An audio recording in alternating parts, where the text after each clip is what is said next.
music be the food of love, play on. Give me excess of it, that surfeiting the appetite may sicken and so die. That strain again, it had a dying fall.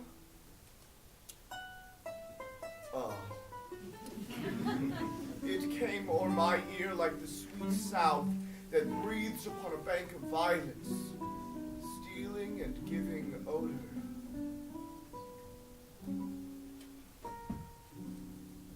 Enough! No more. 'Tis not so sweet now as it was before. Oh, spirit of love, how quick and fresh art thou, that notwithstanding thy capacity receiveth as the sea, not enters there, but validity and pitch so air, but falls into abatement and low price, even in a minute. So full of shapes is fancy, that it alone is high fantastical. You go hunt, my lord. What, curio? The heart. Why, so I do, the noblest that I have. When mine eyes did see Olivia first, methought she purged the air of pestilence. That instant was I turned into a hart, and my desires, like fell and cruel hounds, ere since pursue me.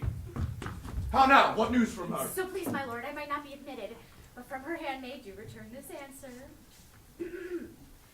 The element itself, till 7 years' heat, shall not behold herself at ample view, but like a cloistress she will veiled walk and water once a day her chamber round with eye-offending brine.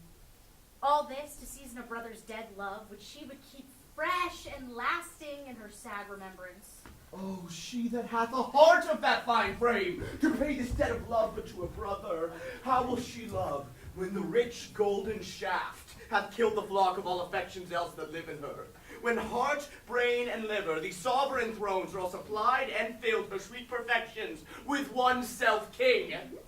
Away before me to sweet beds of flowers. Love thoughts lie rich when canopied with bowers.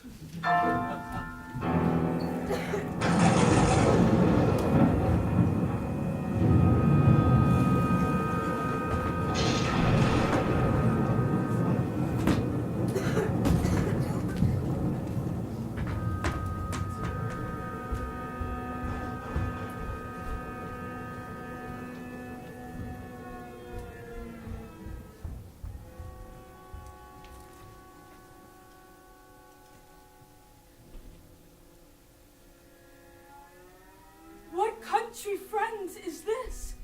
This is Illyria, lady. And what should I do in Illyria? My brother, he is in Elysium. But perchance he is not drowned. And what think you, sailor? It is perchance that you yourself were saved. Oh, my poor brother. And so, perchance may he be. True, madam.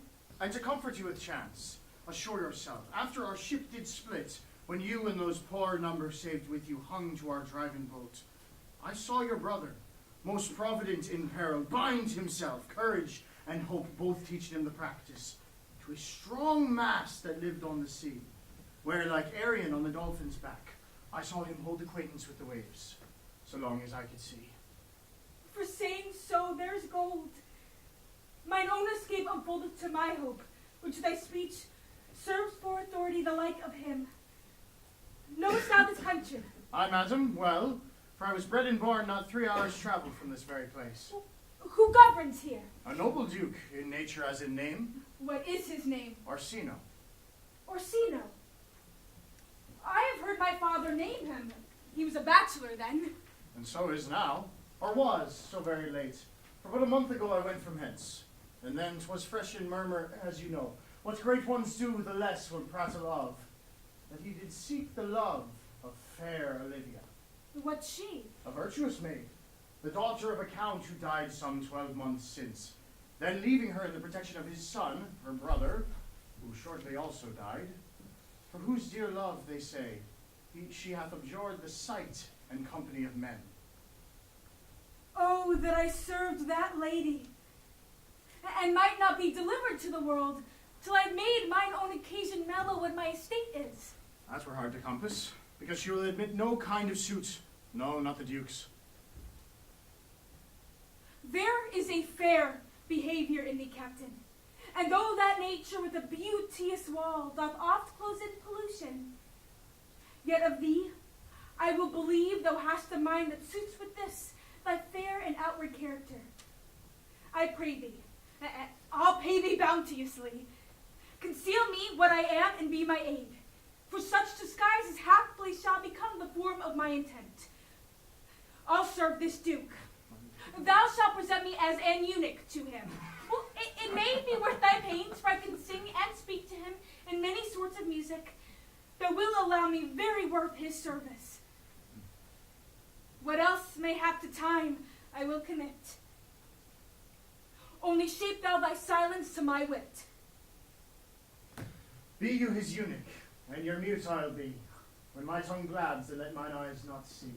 I thank thee. Lead me on.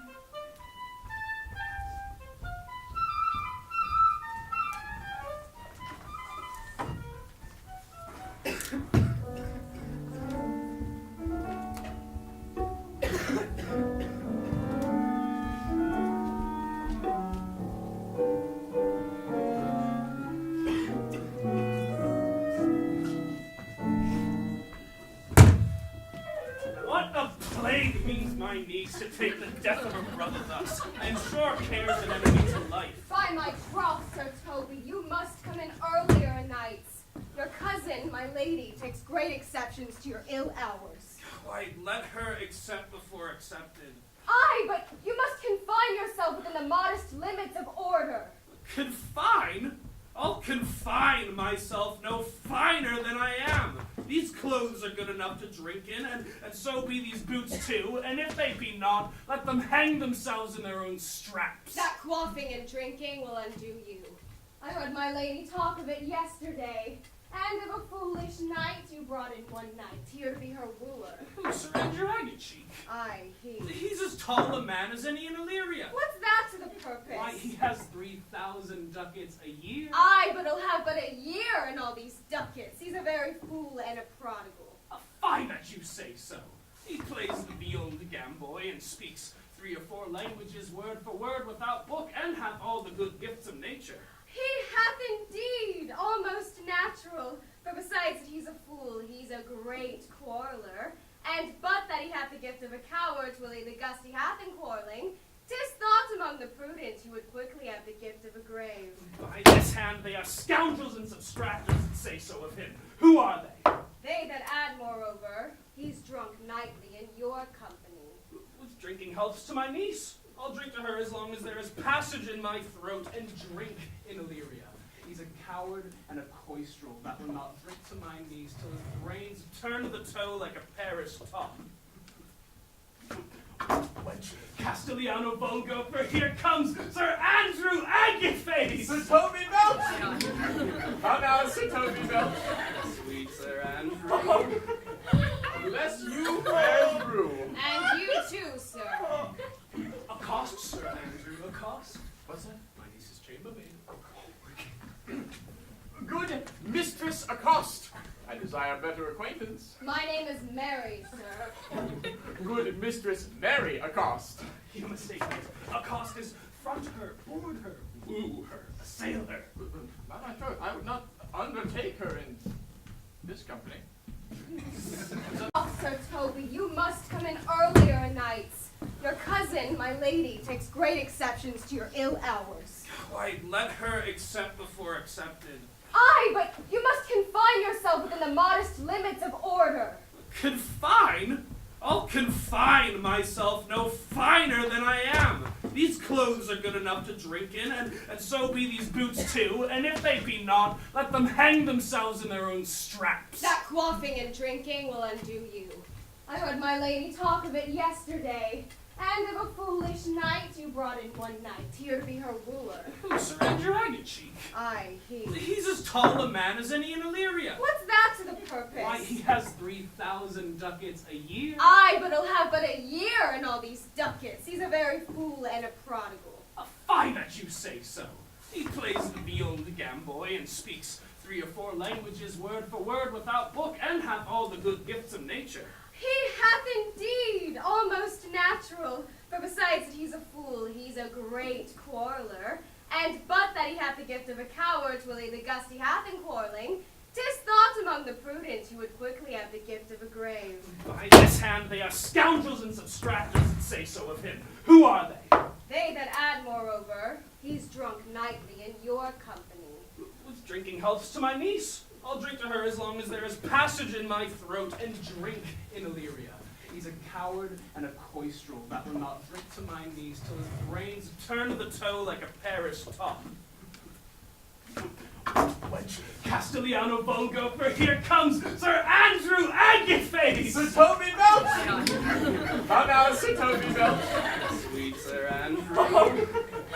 Bless you, fair brew. And you too, sir. Accost, Sir Andrew, accost. What's that? My niece's chambermaid. Good Mistress Accost. I desire better acquaintance. My name is Mary, sir. Good Mistress Mary Accost. You're mistaken. Accost is front her, board her, woo her, assail her. By my troth, I would not undertake her in this company. Is that the meaning of accost? Fare you well, gentlemen. And thou let part so, Sir Andrew, would thou mightst never draw sword again. And you part so, mistress, I would I might never draw sword again. Fair lady, do you think you have fools in hand? Sir, I have not you by the hand. Mary, but you shall have, and here is my hand. Now, sir, thought is free. I pray you, bring your hand to the buttery bar, and let it drink. Wherefore, sweetheart? What's your money for? It's dry, sir. Oh, why, I think so. I'm not such an ass, but I can keep my hand dry. But what's your jest? A dry jest, sir. Are you full of them? Aye, sir, I have them at my fingers' ends. Mary, now I let go your hand. I'm barren.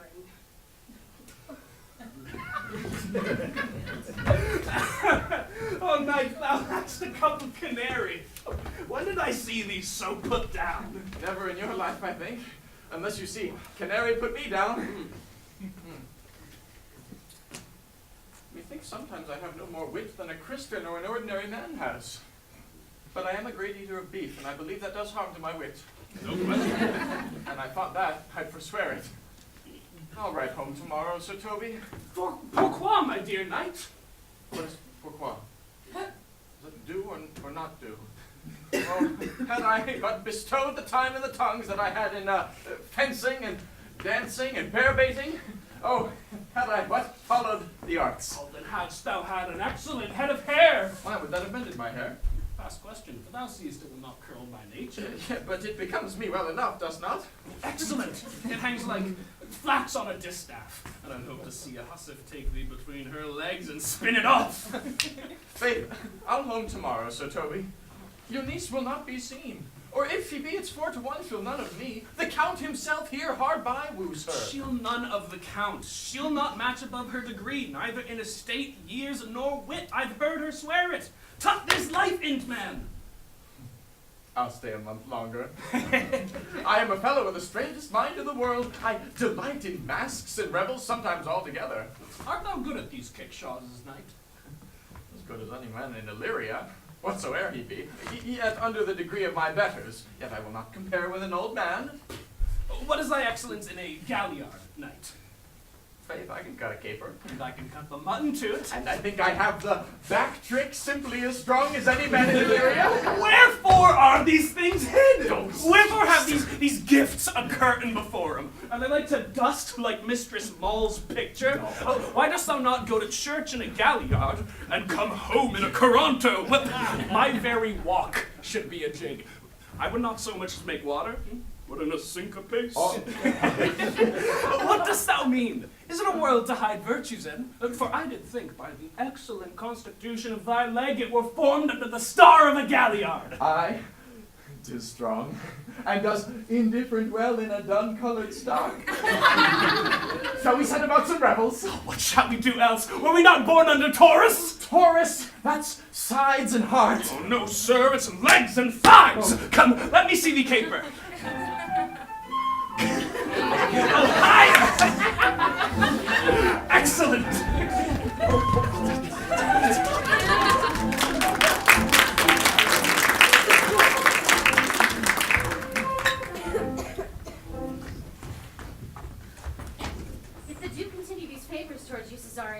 like to be much advanced. He hath known you but 3 days, and already you are no stranger. You either fear his humor or my negligence that you call into question the continuance of his love. Is he inconstant, sir, in his favors? No, believe me. I thank you. Who saw Cesario home? On your attendance, my lord, here. Stand you a while aloof. Cesario. Thou knowest no less but all. I have unclasped to thee the book even of my secret soul. Therefore, good youth, address thy gate unto her. Be not denied access. Stand at her doors and tell them there thy fixed foot shall grow till thou have audience. Sure, my noble lord, if she be so abandoned to her sorrow as it is spoke, she never will admit me. Be clamorous and leap all civil bounds rather than make unprofited return. If I do speak with her, my lord, what then? Oh, then unfold the passion of my love. Surprise her with discourse of my dear faith. It shall become thee well to act my woes. She will attend it better in thy youth than in a nuncio's of more grave aspect. I think not so, my lord. Dear lad, believe it. They should yet belie thy happy years that say thou art a man. Diana's lip is not more smooth than Rubius, and thy small pipe is as the maiden's organ, shrill and sound, and all the semblance of a woman's part. I know thy constellation is right apt for this affair. Some 4 or 5 attend him, all if he will, for I myself am best when least in company. Prosper well in this, and thou shalt live as freely as thy lord to call his fortunes thine. I'll do my best to woo your lady. Yet a marvel strife. Whoe'er I woo, myself would be his wife.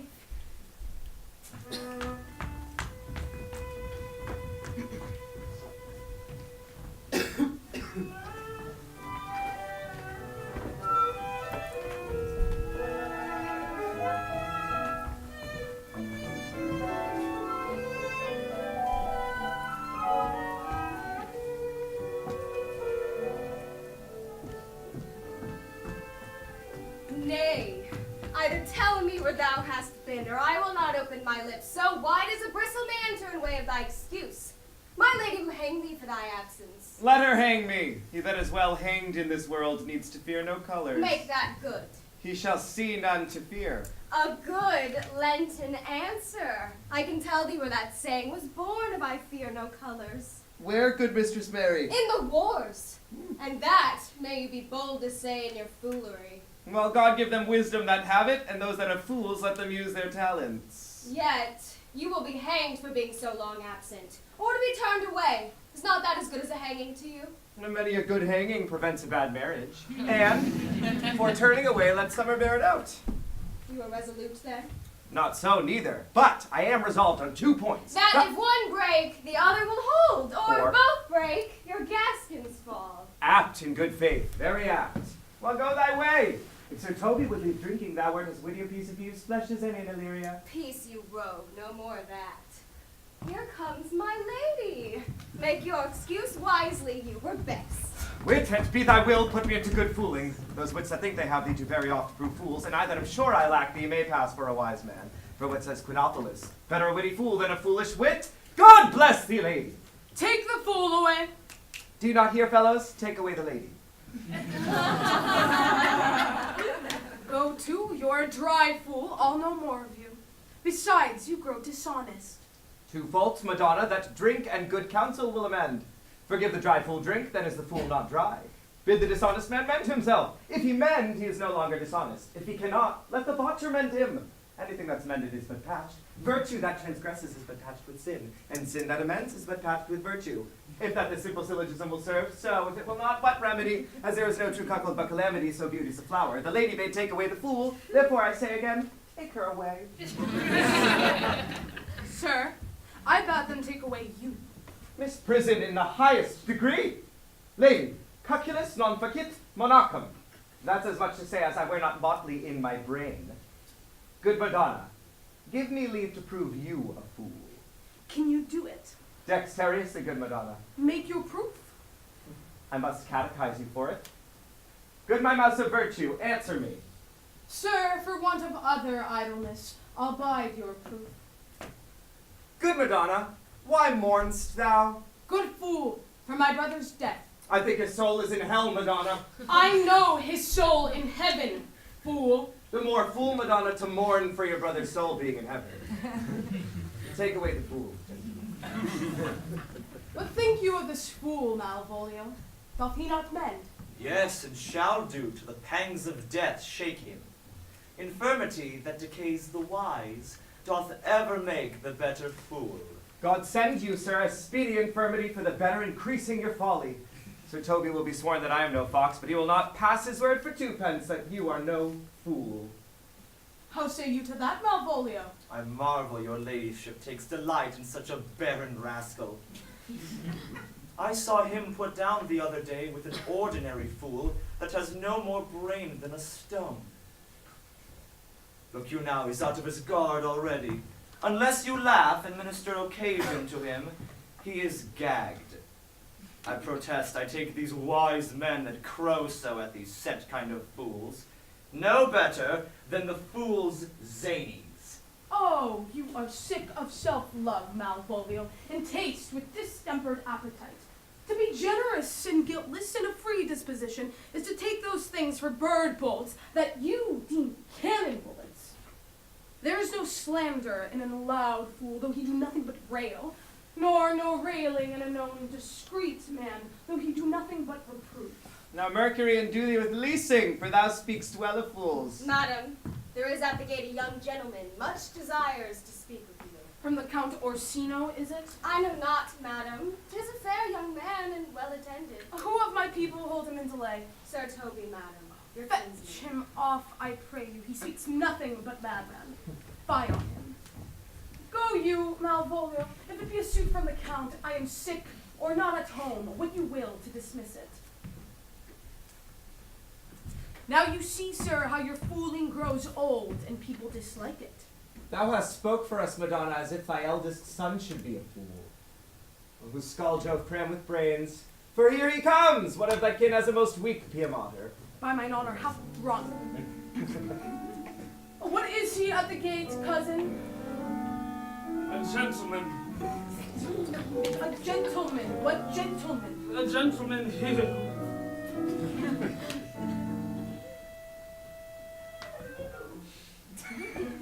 Plague of these pickled herring. How now, Salt? Good Sir Toby. Cousin. Cousin!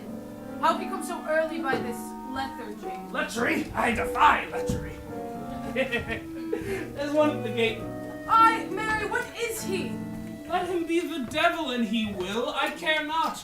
Give me faith, say I.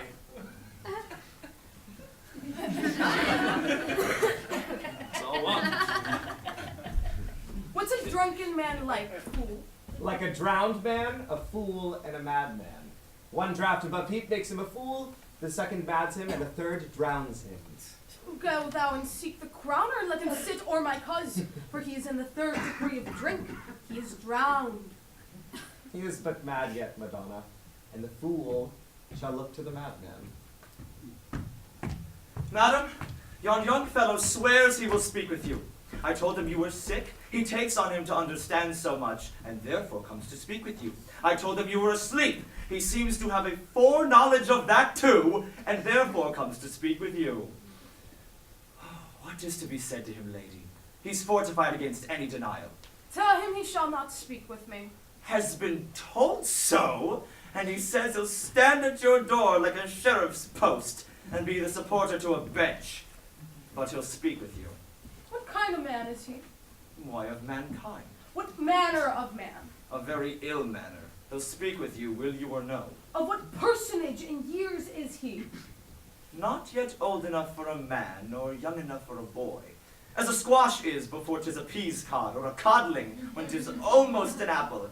'Tis with him in standing water between boy and man.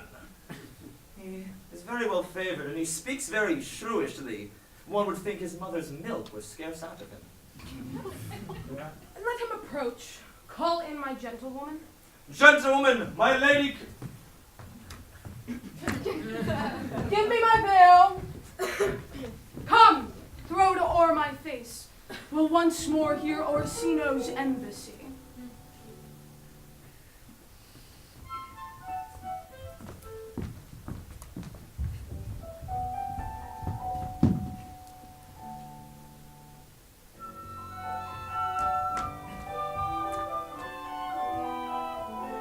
The honorable lady of the house, which is she? Speak to me. I shall answer for her. Your will? Most radiant, exquisite, and unmatchable beauty. I pray you tell me if this be the lady of the house, for I never saw her. I would be loath to cast away my speech, for besides that it is excellently well penned, I have taken great pains to con it. Good beauties, let me sustain no scorn. I am very comfortable even to the least sinister usage. Whence came you, sir? Well, I can say little more than I have studied, and that question's out of my part. Good, gentle one, give me modest assurance if you be the lady of the house, that I may proceed in my speech. Are you a comedian? No, my profound heart. And yet by the very fangs of malice, I swear I'm not that I play. Are you the lady of the house? If I do not usurp myself, I am. Most certain if you are she, you do usurp yourself. For what is yours to bestow is not yours to reserve. But this is from my commission. I will on with my speech in your praise and show you the heart of my message. Come to what's important, and I forgive you the praise. Alas, I took great pains to study it, and 'tis poetical. It is more like to be feigned. I pray you keep it in. I heard you were saucy at my gates, and allowed your approach rather to wonder at you than to hear you. If you be not mad, be gone. If you have reason, be brief. 'Tis not the time of moon with me to make in one so skipping a dialogue. Will you hoist sail, sir? Here lies your way. No, good swabber, I will halt here a little longer. Some mollification for your giant, sweet lady? Tell me your mind. I am a messenger. Sure, you have some hideous matter to deliver, when the courtesy of it be so fearful. Speak your office. It alone concerns your ear. I bring no overture of war, no taxation of homage. I hold the olive in my hand. My words are as full of peace as matter. Yet you began rudely. What are you? What would you? The rudeness that hath appeared in me have I learned from my entertainment. What I am and what I would are as secret as maidenhead. To your ears, divinity. To any others, profanation. Give us the place alone. We shall hear this divinity.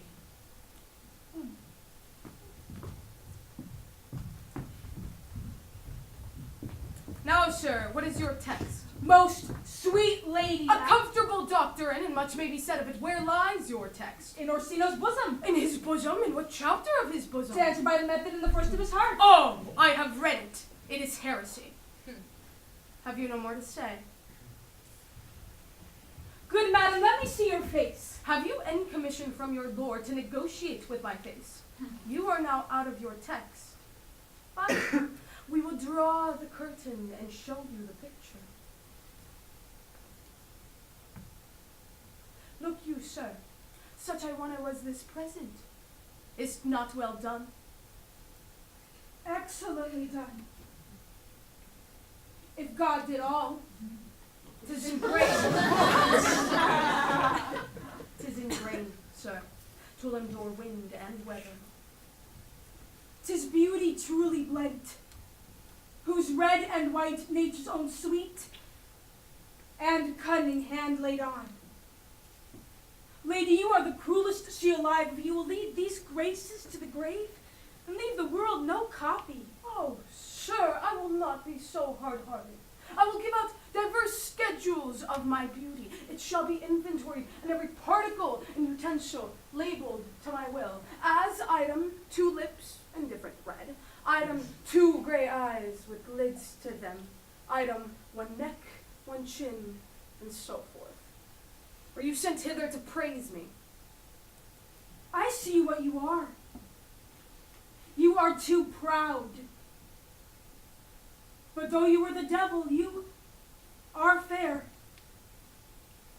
My lord and master loves you. Oh, such love could be but recompensed, though you were crowned the non-peril of beauty. How does he love me? With adoration's fertile tears, with groans that thunder love, with sighs of fire. Your lord does know my mind. I cannot love him. Yet I suppose him virtuous, know him noble, of great estate, of fresh and stainless youth, and voices well divulged, free, learned, and valiant, and in dimension and the shape of nature, a gracious person. But yet I cannot love him. He might have took his answer long ago. If I did love you in my master's flame, with such a suffering, such a deadly life, in your dinner hall I would find no sense. I would not understand it. Why? What would you? Make me a willow cabin at your gate, and call upon my soul within the house. Write loyal cantons of condemned in love, and sing them loud, even in the dead of night. Hallow your name to the reverberant hills, and make the babbling gossip of the air cry out, oh, Livia. Oh, you should not rest between the elements of air and earth, but you should pity me. You might do much. What is your parentage? Above my fortunes, yet my state as well, I am a gentleman. Get you to your lord. I cannot love him. Let him send no more. Unless you come to me again to tell me how he takes it. Fare you well. I thank you for your pains. Spend this for me. I am no feed post, lady. Keep your purse. My master, not myself, lacks recompense. Love make his heart a flint that you shall love, and let your fervor, like my master's, be placed in contempt. Farewell, fair cruelty. What is your parentage? Above my fortunes, yet my state as well. I am a gentleman. How be sworn thou art. Thy tongue, thy face, thy limbs, thy actions, and thy spirits give thee fivefold blaze, and not too fast. Soft, soft. Unless the master were the man, how now even so quickly may one catch the plague? Methinks I feel these youth's perfections with an invisible and subtle stealth to creep in at mine eyes. Well, let it be. What ho, Malvolio! Here, madam, at your service. Run after that same peevish messenger, the county's man. He left this ring behind him, would I or no. Tell him I'll none of it. Desire him not to flatter with his lord, nor hold him up with hopes. I am not for him. If that the youth will come tomorrow, I shall give him reasons for it. Hide thee, Malvolio. Madam, I will. I do I know not what, and fear to find mine eye too great a flatterer for my mind. Fate, show thy force. Ourselves we do not owe. What is decreed must be, and be this so.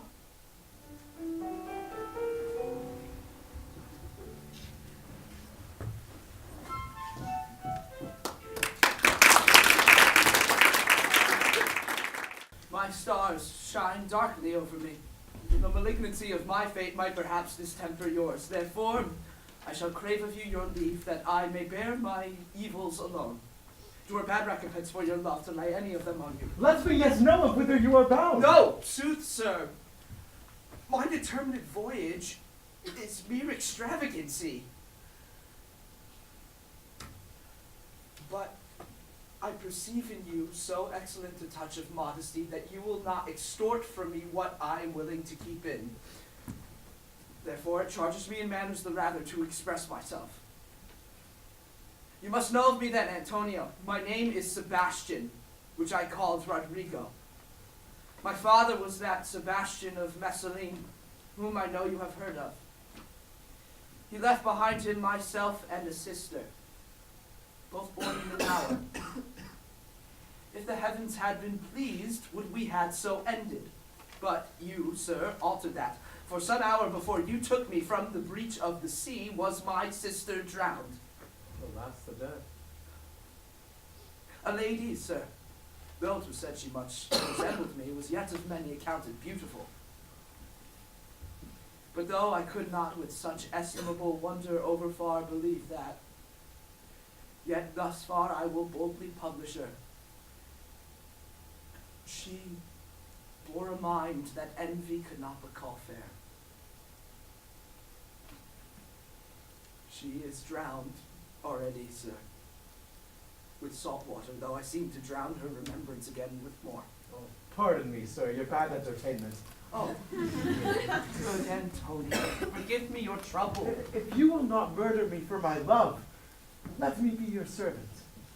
If you will not undo what you have done, that is, kill him whom you have recovered, desire it not. Fare you well at once.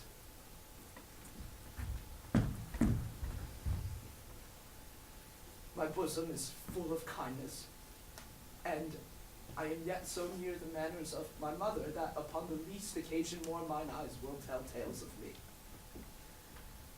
I am bound to the Count Orsino's court. Farewell. The gentleness of all the gods go with thee. I have many enemies in Orsino's court, else I would shortly see thee there. But come what may, I do adore thee so, that danger shall seem sport, and I will go.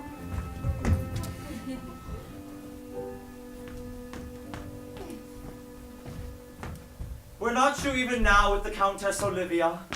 Even now, sir. On a moderate pace, I have since arrived but hither. She returns this ring to you, sir. You might have saved me my pains to have taken it away yourself. She adds, moreover, that you should put your lord into a desperate assurance she will none of him. And one thing more, that you be never so hardy to come again in his affairs, unless it be to report your lord's taking of this. Receive it so. She took the ring of me, all none of it. Come, sir, you peevishly threw it to her, and her will as it should be so returned.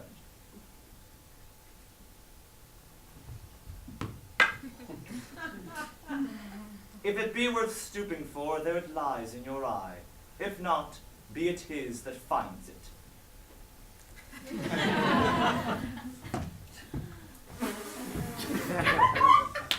I left no ring with her. So what means this lady?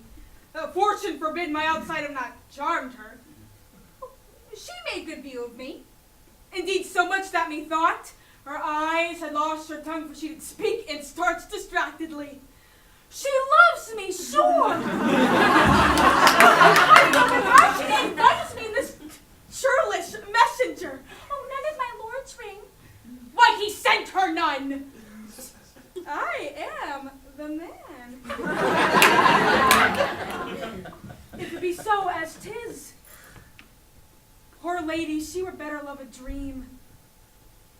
The skies, I see thou art a wickedness wherein the pregnant enemy does much. How easy is it for the proper false in women's waxen hearts to set their forms? Alas, our frailty is the cause, not we. But such as we are made of, such we be. Hapless badge! My master loves her dearly, and I, poor monster, fond as much on him. And she, mistaken, seems to dote on me. What will become of this? As I am man, my state is desperate for my master's love. As I am woman, now last the day what thriftless sighs shall poor Olivia breathe. Oh, time! Thou must untangle this, not I. It is too hard a knot for me to untie.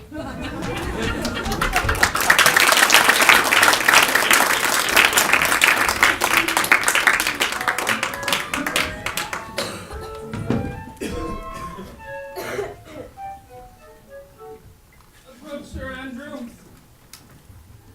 Not to be abed after midnight is to be up betimes, and diaculo segure, thou knowest. Nay, by my troth, I know not. But I know to be up late is to be up late.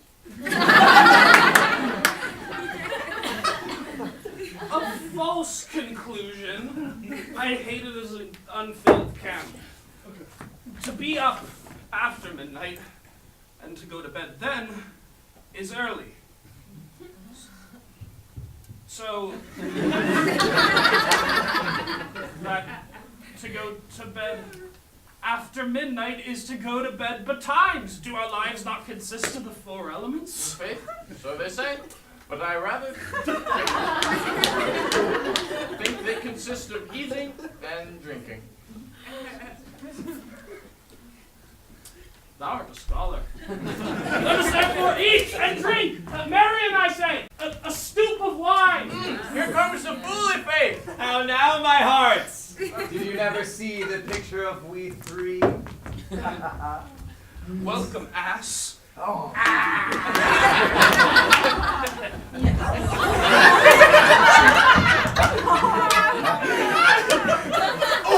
Let's have a catch. By my troth, the fool has an excellent breast. I would I had rather than 40 shillings. I had such a leg, and so sweet a breath to sing as the fool has. In sooth, thou wast in very gracious fooling last night when thou spokest of Hygrogromatus, of the Vapians, passing the equinoctial of Queubus. It was very good, if faith. I sent thee sixpence for thy lemon, hast it? I did in Pentecost thy gratitude, for Malvolio's nose is no whip sauce, my lady has a white hand, and the myrmidons are no bottle alehouses. Excellent! Why, this is the very best fooling when all is done. And now, the song. Come, there's a sixpence for you. Now, a song. Aye. There's a testrel of me too. If one night give a a... love song or a song of good life? A love song. A love song. Aye. I care not for good life.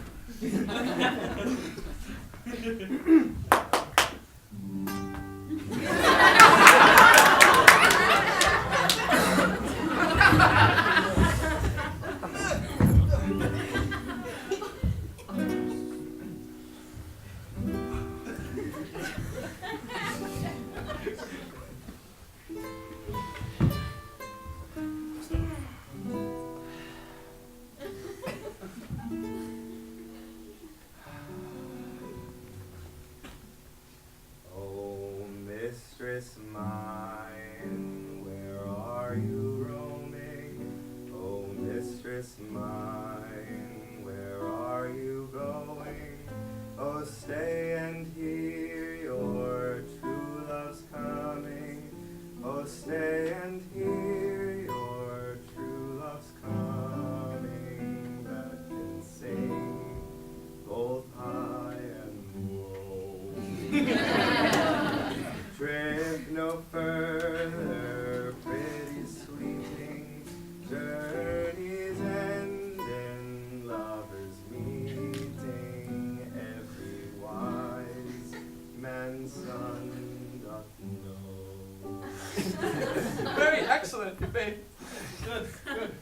What is love is not hereafter. What is love is not present, laughter, present,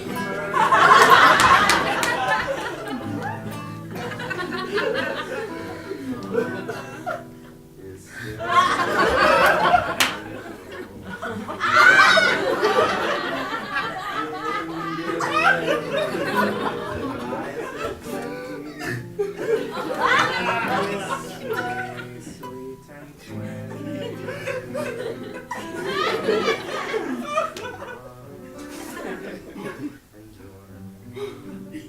Well, a mellifluous voice, as I am true knight.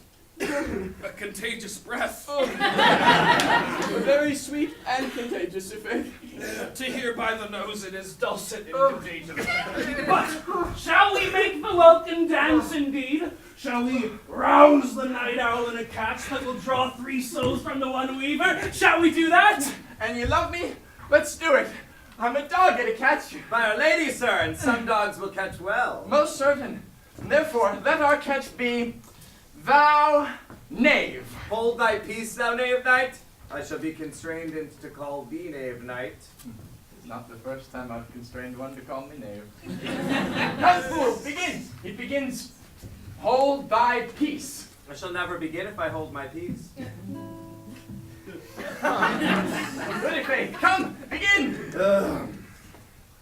Hold thy peace, I prithee, hold thy peace, thou knave.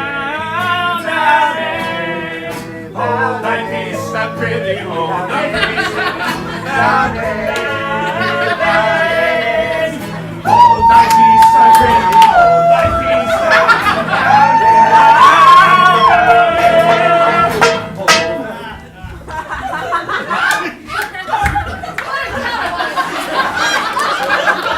If my lady is not called for Stuart Malvolio and bid him turn you out of doors, never trust him.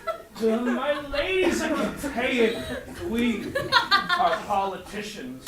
Malvolio's a pegaramsey, and three merry men be you. Well, am I not consanguineous? Am I not of the lady's blood? Oh, Tilly Valley, lady, and dwelt a man in Babylon, lady.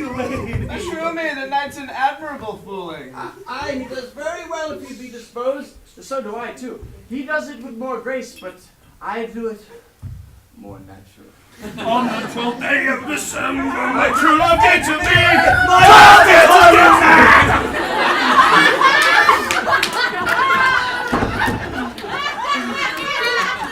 Or what are you? Have you no wit, manners, nor honesty, but to gabble like tinkers at this time of night?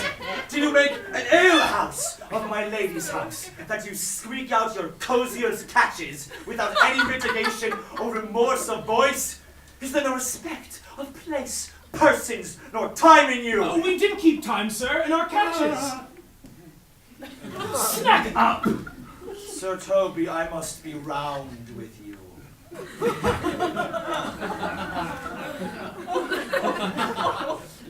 My lady bade me tell you that, though she harbors you as her kinsman, she's nothing allied to your disorders.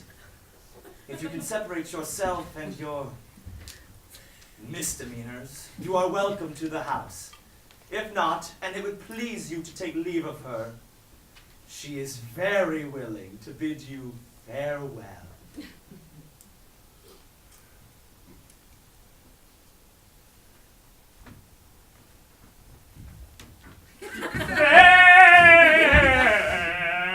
Farewell, dear hearts, for I must needs be His eyes do show his days are but I will never die. Toby, there you lie. This is much credit to you. Shall I bid him go?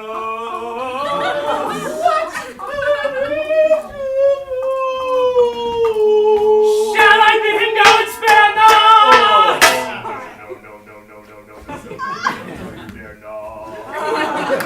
Out of tune, sir. Oh, you lie. Art thou any more than a steward? Or dost thou think because thou art virtuous there shall be no more cakes and ale? Yes, by Saint Anne. And ginger shall be haunted mouth too. Thou art right. Go, sir. Rub thy chain with crumbs. A stoop of wine, Mariah! Mistress Mary, if you prized my lady's favor at anything more than contempt, you would not give means for this uncivil rule. She shall know of it by this hand.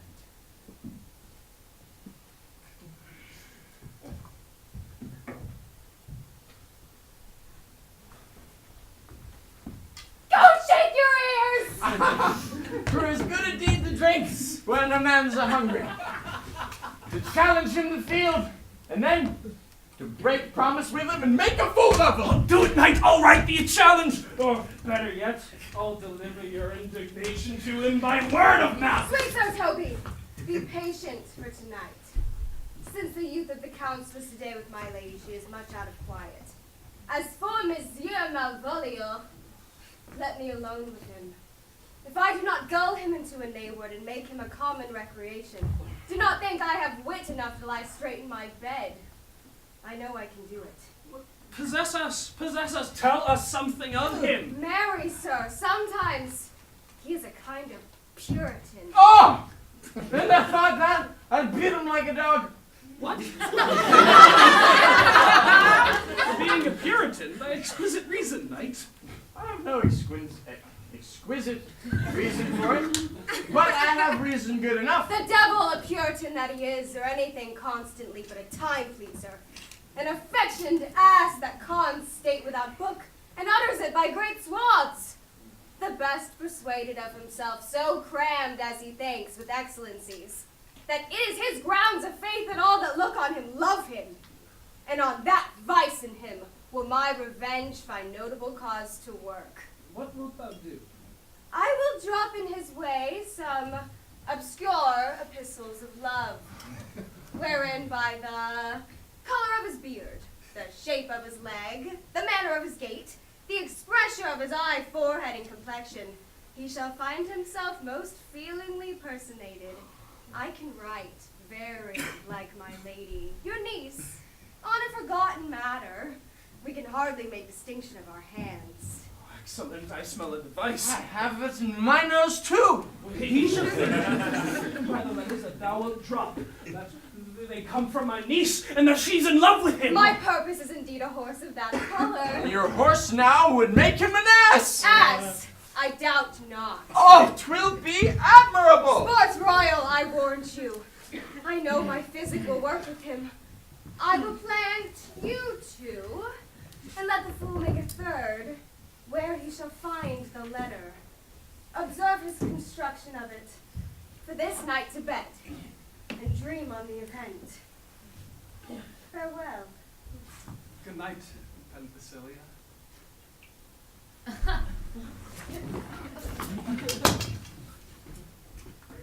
Before me, she's a good wench. She's a beagle true bred, and one that adores me. What of that? I was adored once too.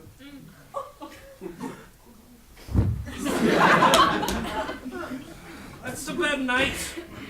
Thou hadst need send for more money. If I cannot recover your niece, I am a foul way out. Send for money, knight. If thou hast her not in the end, call me cut. And I do not, never trust me. Take that how you will. Come. I'll go burn some sack. It is too late to go to bed now. Come, knight.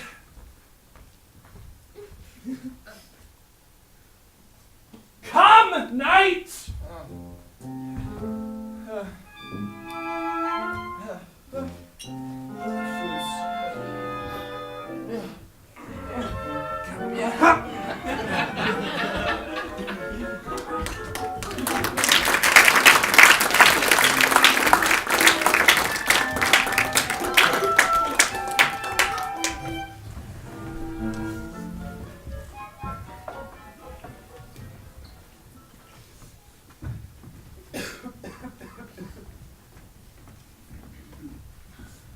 Give me some music! Now, good morrow, friends.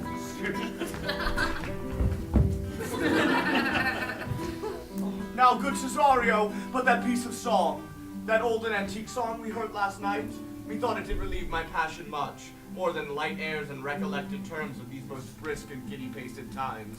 Come, but one verse. He is not here, so please your lordship that should sing it. Who was it? Bestie the jester, my lord. A fool that the Lady Olivia's father took much delight in. He is about the house. Seek him out and play the tune the while.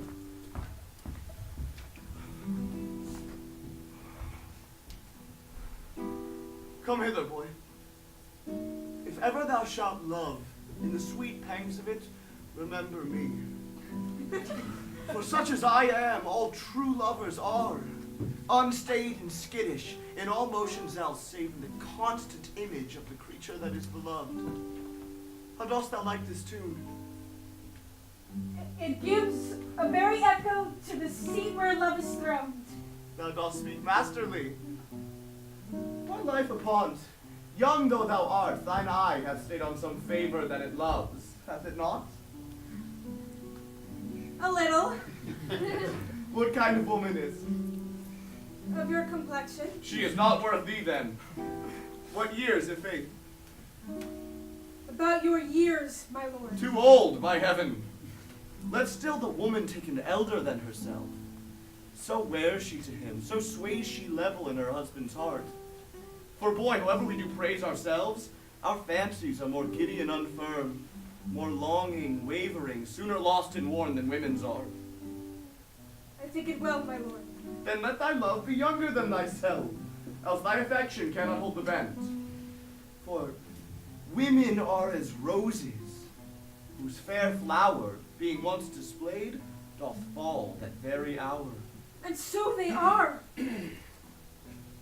Alas, that they are so, to die even when to perfection grow. Oh, fellow, come. That song we had last night, Mark it, Cesario, it is old and plain. The spinsters and the knitters in the sun and the free maids who weave their threads with bone do use to chant it. It is silly sooth and dallies with the innocence of love, like the old age. Are you ready, sir? I prithee sing. Come away there, and in sad cypress let me be laid. Fly away,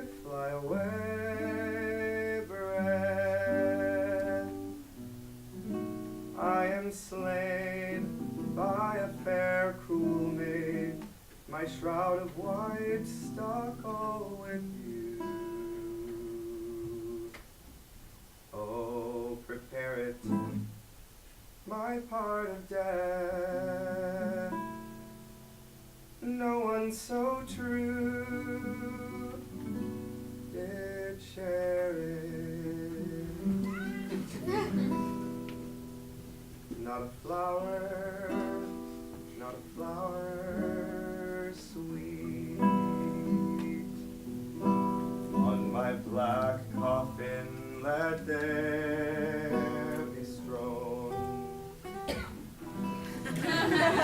Not a friend, not a friend greet my poor corpse where my bones shall be thrown. 1,000 sighs to say,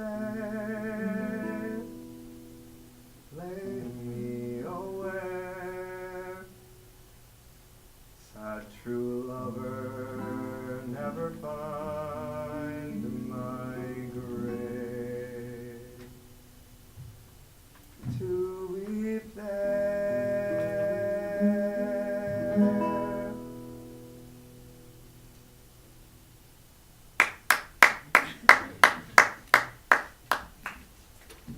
There's for thy pains. No pain, sir. I take pleasure in singing, sir. I'll pay thy pleasure then. Truly, sir, and pleasure will be paid one time or another. Give me now leave to leave thee. Now the melancholy god protect thee, and the tailor make thy doublet of a changeable taffeta, for thy mind is a very opal. I would have men of such constancy put to sea, that their business might be everything and their intent everywhere. For that's it that always makes a good voyage of nothing. Farewell. Let all the rest give place.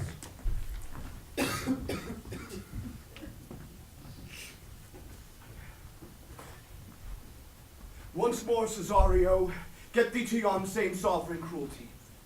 Tell her my love, more noble than the world, prizes not quantity of dirty lands. The parts that fortune hath bestowed on her, tell her I hold as giddily as fortune.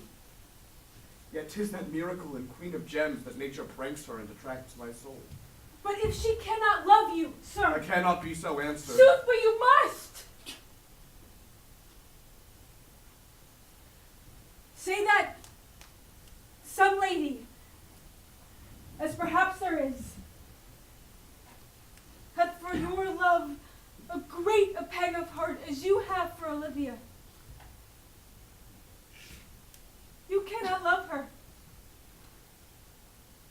You tell her so. Must she not then be answered? There is no woman's sides can bide the beating of so strong a passion as love doth give my heart. No woman's heart so big do hold so much. They lack retention. Alas, their love may be called appetite, no motion of the liver, but the palate that suffers surfeit, climate, and revolt. But mine is all as hungry as the sea, and can digest as much. Make no compare between that love a woman can bear me, and that I owe Olivia. Aye, but I know! What dost thou know? Too well what love women to men may owe. In faith they are as true of heart as we.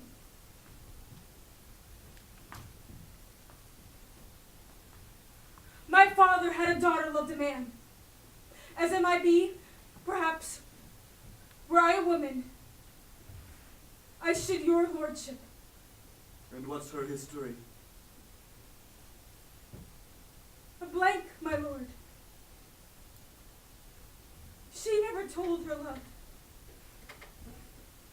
but let concealment, like a wormeth bud, feed on her damask cheek. She pined and thought it was a green and yellow melancholy. She sat like patience on a monument, smiling at grief. Was not this love indeed? We men may say more, swear more, but indeed our shows are more than will. For still we prove much in our vows, but little in our love. But died thy sister of her love, my boy? I am all the daughters of my father's house, and all the brothers too.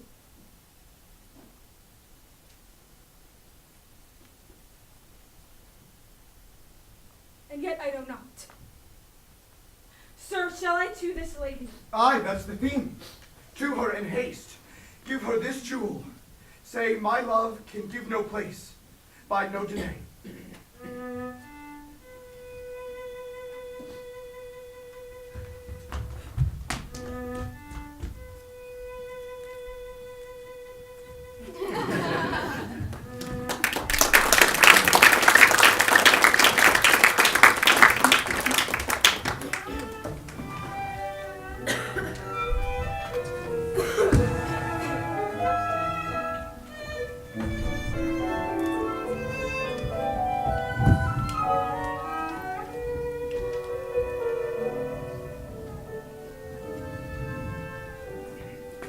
Come thy way, Signor Fabian.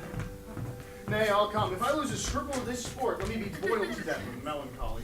Wouldst thou not be glad to see this cowardly, rascally sheep-biter come by some notable shade? I would exult, man. You know, he put me out of favor with my lady about a bear baiting here.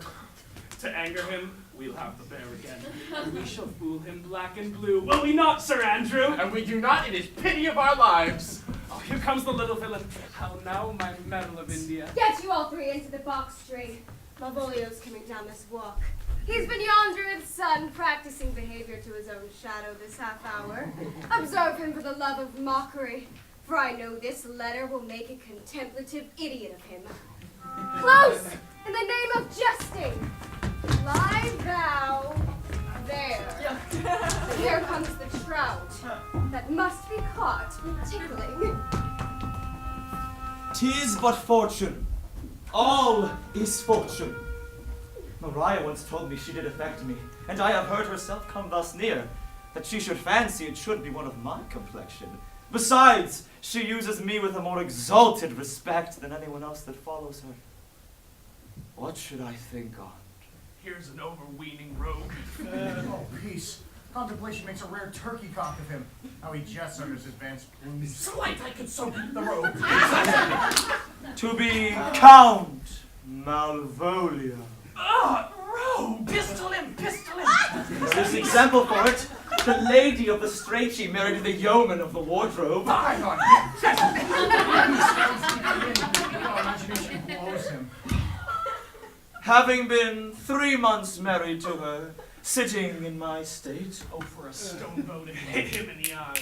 calling my officers about me in my branched velvet gown, having come from a daybed where I have left Olivia sleeping. Oh, fire and brimstone! Peace, peace. And then to have the humor of state, and after a demure travel of regard, telling them I know my place as I would they should do theirs, to ask for my kinsman, Toby. Bolts and shackles! Yes, now. 7 of my people, with an obedient start, make out for him. I frown the while, and perchance wind up my watch, or play with some rich jewel. Toby approaches, curtsies there to me. Shall this fellow live? I extend my hand to him thus, quenching my familiar smile with an austere regard of control. And does not Toby take you a blow of the lips then? Saying, Cousin Toby, my fortunes having cast me on your niece, give me this prerogative of speech. What? You must amend your drunkenness! Scab! Great scenes of our plot. Besides, you waste a treasure of your time with a foolish knight. That's me, I'll warrant you. One, Sir and Blue. I knew it was I, for many do call me fool. What employment have we here? There's a woodcock near the gin. Oh, peace, and the spirits of humors intimate reading aloud to him. By my life, this is my lady's hand. These be her very C's, her U's, and her T's. And thus makes she her great P's. It is in contempt of question, her hand. Her C's, her U's, and her T's? Why that?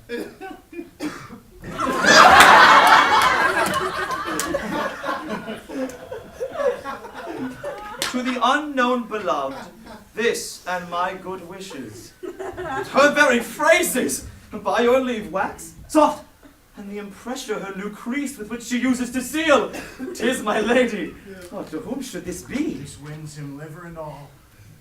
Jove knows I love, but who? Lips do not move, no man must know. No man must know. What follows? The number's altered, and no man must know. If this should be thee, Malvolio! Hang me, Brock. I may command where I adore, but silence like a Lucrece knife, with bloodless stroke my heart doth gore, M-O-A-I doth sway my life. Fustian riddle. Excellent wench, say I. M-O-A-I doth sway my life. Nay, but first, let me see. What dish of poison has she dressed him? I may command where I adore. Why, she may command me? I serve her, she is my lady. Why, this is evident to any formal capacity. There is no obstruction in this. In the end, what should that alphabetical position portend? If I could make them resemble something in me, softly. M-O-A. Oh, I make that up. He's now in a cold scent. M. Malvolio! M! Why, that begins my name! Not I say we would work it out. The curry's excellent at faults. M. But then there is no consonancy in the sequel that suffers under probation. A should follow, but O does. And O shall end, I hope. I will cudgel him and make him cry. And then I comes behind. Aye, and you had any eye behind you, you might see more detraction at your heels than fortunes before you. Why? Maui? Moa? The simulation is not as the former. And yet, to crush this a little, it would bow to me, for every one of these letters are in my name. Soft! Here follows prose. If this fall into thy hand, revolve.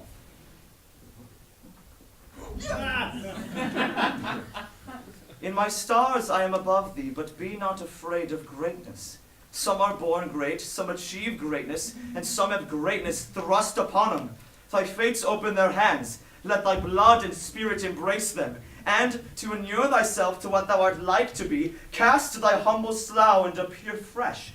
Be opposite with a kinsman, surly with servants, let thy tongue tang arguments of state, put thyself into the trick of singularity. She thus advises thee that sighs for thee. Remember who commended thy yellow stockings and wished to see thee ever cross-gartered.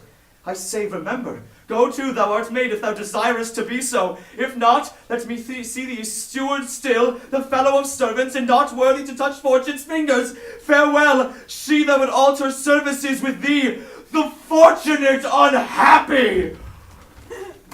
Daylight and champagne discovers not more. This is open. I will be proud. I will read politic authors. I will baffle Sir Toby. I will wash off gross acquaintance. I will be point devised the very man.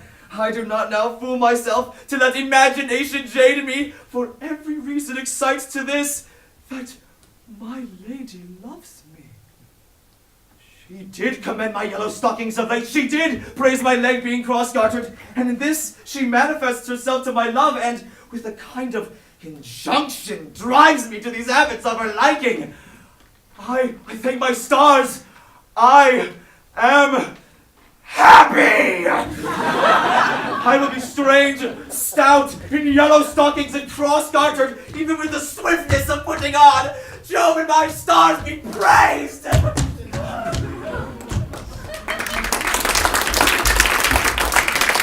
Here is yet a postscript!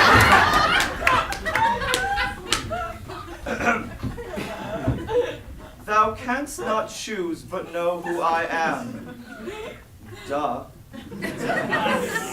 If thou entertainst my love, let it appear in thy smiling. Thy smiles become thee well. Therefore in my presence still smile, dear my sweet, I prithee. Jove, I thank thee. I will smile. I will do everything that thou wilt have me.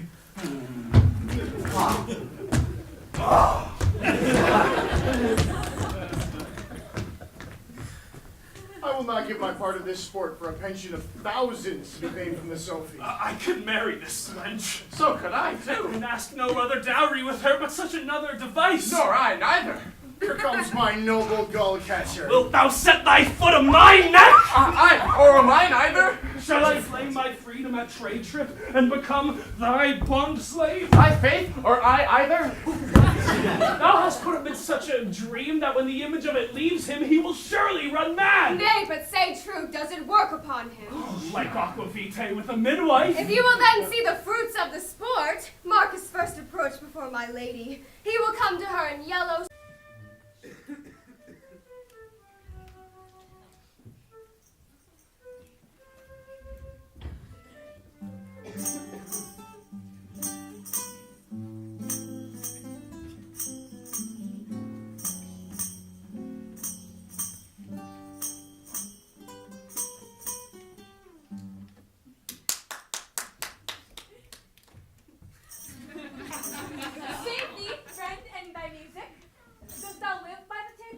No, sir, I live by the church. Art thou a churchman? No such matter, sir. I do live by the church, for I do live at my house, and my house doth stand by the church. So, thou mayest say the king lies by a beggar if a beggar dwell near him, and the church stands by thy tabor if thy tabor stand by the church. You have said, sir. To see this age, a sentence is but a cheveril glove to a good wit. How quickly the wrong side may be turned outward. Nay, that's certain. He that dally nicely with words may quickly make them wanton. I would therefore my sister had had no name, sir. Why, man? Why, sir, her name's a word, and to dally with that word might make my sister wanton. But indeed, words are very rascals, since bonds disgrace them. Oh, thy reason, man? Troth, sir, I can yield you none without words, and words are grown so false, I am loath to prove reason with them. I warrant thou art a merry fellow, and carest for nothing. Not so, sir. I do care for something, but in my conscience, sir, I do not care for you. If that be to care for nothing, I would it would make you invisible. Art thou not the Lady Olivia's fool? No, indeed, sir. The Lady Olivia has no folly. She will keep no fool, sir, till she be married. And fools are as like husbands as pilchers are to herrings. The husband's the bigger. I am indeed not her fool, but her corrupter of words. Well, I saw thee late at the Count Orsino's. Foolery, sir, does walk about the orb like the sun. It shines everywhere. I would be sorry, sir, but the fool should be as oft with your master as with my mistress. I think I saw your wisdom there. Nay, and thou pass upon me, I'll no more with thee. Oh, hold. There's expenses for thee. Now Jove, in his next commodity of hair, send thee a beard. By my troth, I'll tell thee, I'm almost sick for one, though not have it grow on my chin. Is thy lady within? Would not a pair of these have bread, sir? Yes, being kept together and put to use. I would play Lord Pandarus of Phrygia, sir, to bring a Cressida to this Troilus. I understand you, sir. 'Tis well begged. The matter, I hope, is not great, sir, begging but a beggar. Cressida was a beggar. My lady is within. I will conster to them whence you came. Who you are and what you would are out of my welkin. I might say element, but the word is overworn. This fellow is wise enough to play the fool, and to do that well craves a kind of wit. He must observe their mood on whom he jests, the quality of person and the time, and like the haggard, check at every feather that comes before his eye. Ha! This is a practice as full of labor as a wise man's art. For folly that he wisely shows is fit. But wise men, folly fallen, quite taint their wit. Save you, gentlemen. And you, sir?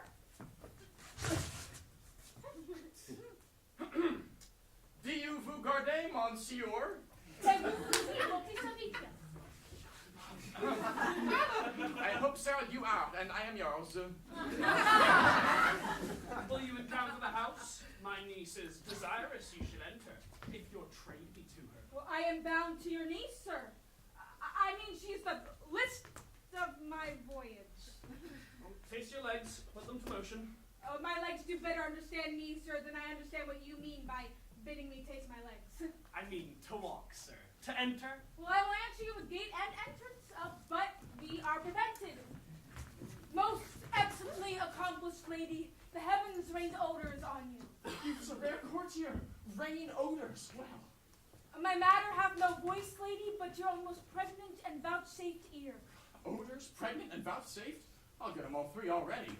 Let the garden door be shut, and leave me to my hearing.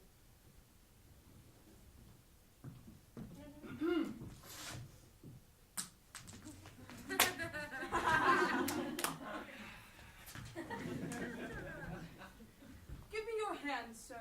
My duty, madam, and most humble service. What is your name? Cesario is your servant's name, fair princess. My servant. 'Twas never merry world since lowly feigning was called compliment. Your servant to the Count Orsino, youth. And he is yours. And his must needs be yours.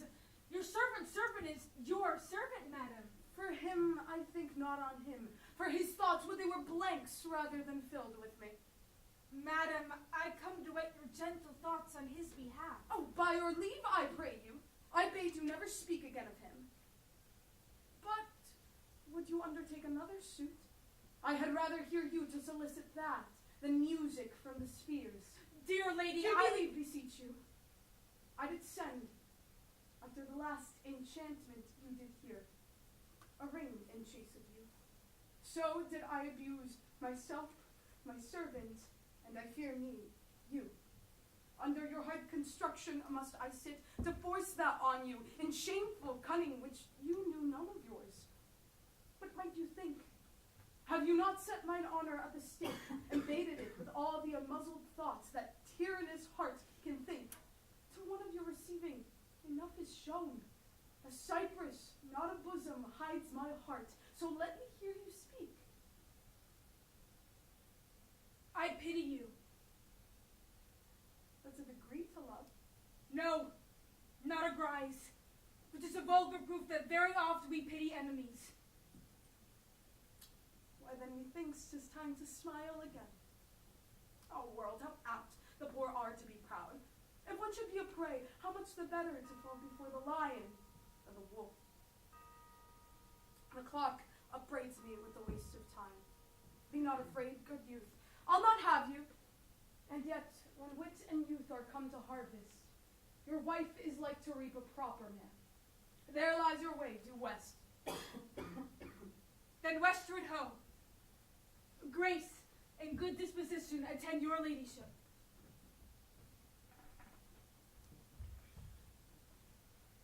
You'll nothing, madam, to my lord by me? Stay!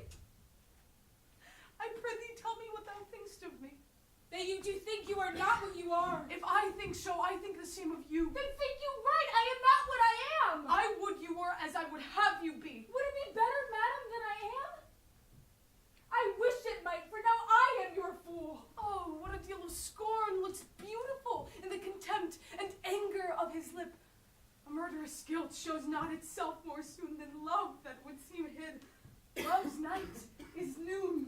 Cesario, by the roses of the spring, by maidhood, truth, honor, and everything, I love thee so, that maugre all thy pride, nor wit, nor reason can my passion hide. Do not extort thy reasons from this clause, for that I woo, thou therefore hast no cause, but rather reason thus, with reason better.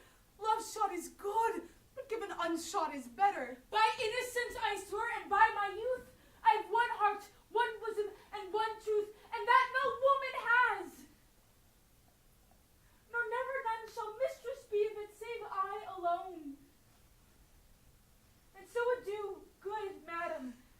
Nevermore will I my master's tears to you deplore. Yet come again, for thou perhaps mayst move that heart which now abhors to like his love.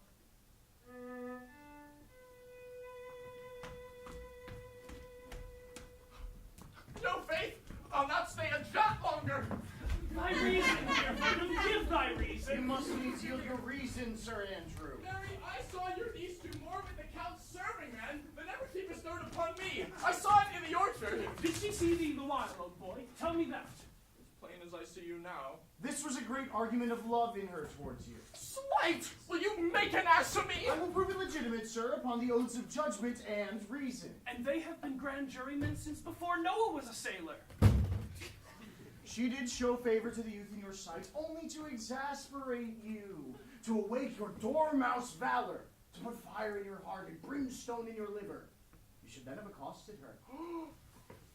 And with some excellent jests, fire new from the mint, you should have banged the youth into dumbness. This was looked for at your hand, and this was balked. The double guilt of this opportunity you let time wash off, and you are now sailed into the north of my lady's opinion, where you will hang like an icicle on a Dutchman's beard. Unless you do redeem it by some laudable attempt, either of valor or policy.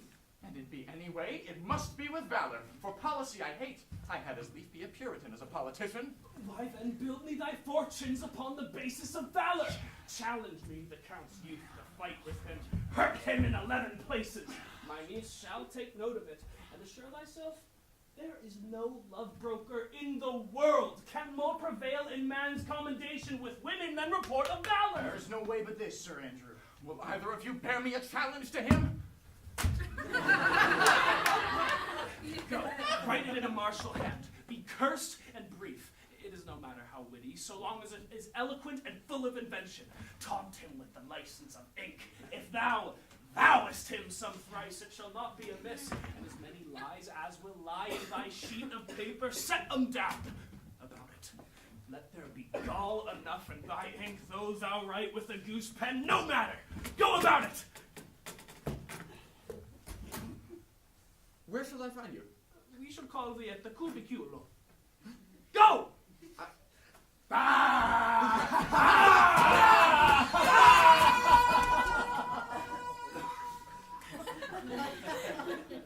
This is a dear mannequin to you, Sir Toby. I have been dear to him, lad, some 2,000 strong or so. We shall have a rare letter from him, but you'll not deliver it. Oh, never trust me then. And by all means, stir on the youth to an answer. I think oxen and wain ropes cannot hail them together. As for Andrew, if he were opened, and you find as much blood in his liver as will clog the foot of a flea, I'll eat the rest of the anatomy. His opposite the youth bears in his visage no great vestige of cruelty. Look where the youngest friend of mine comes. If you desire the spleen and will laugh yourselves into stitches, follow me. Yond gull Malvolio is turned heathen, a very renegado. There is no Christian that means to be saved by believing rightly, can ever believe such impossible passages of grossness. He's in yellow stockings. And cross-gartered? Most villainously, like a pedant that keeps a school at church. I have dogged him like his murderer. He does obey every point of the letter I have dropped to betray him. He does smile his face into more lines than is in the new map of the augmentation of the Indies. You have not seen such a thing as 'tis. I can hardly forbear hurling things at him. I know my lady will strike him. If she do, he'll smile and take it for a great favor. Come, bring us where he is. I would not by my will have troubled you, but since you make your pleasure of your pains, I will no further chide you. I could not stay behind you. My desire, more sharp than violent steel, did spur me forth. And not all love to see you, though so much as might have drawn one to a longer voyage, but jealousy, what might befall your travel, being skilless in these parts, which to a stranger unguided and unfriended often prove rough and unhospitable. By willing love, though rather by these arguments of fear, set forth in your pursuit. My kind Antonio, I can no other answer make but thanks and ever thanks. And off good turns are shuffled off with such uncurrent pay, but were my worth, as is my conscience, firm, you should find better dealing. What's to do? Shall we go see the relics of this town? Tomorrow, sir. Best first go see your lodging. Well, I am not weary, and 'tis long tonight. I pray you, let us satisfy our eyes with the memorials and things of fame that do renown the city. Would you pardon me? I do not without danger walk these streets. Once in a sea fight against the Count, his galleys, I did some service. Of such note indeed that were I taken here would scarce be answered. Belike you slew great number of his people? The offense is not of such a bloody nature, albeit the quality and time of the quarrel might well have given us bloody argument. It might have since been answered in repaying what we took from them, which for traffic's sake most of our city did. Only myself stood out, for which if I be lapsed in this place, I shall pay dear. Do not then walk too open. It doth not fit me. Behold, sir, here's my purse. In the south suburbs at the Elephant is best to lodge. I will bespeak our diet, whiles you go beguile the time and feed your knowledge with viewing of the town. There shall you find me. Why I your purse? Haply your eye shall light upon some toy you have desire to purchase. And your store, I think, is not for idle markets, sir. I'll be your purse bearer and leave you for an hour. To the Elephant. I do remember. I have sent after him. He says he'll come. How shall I feast him?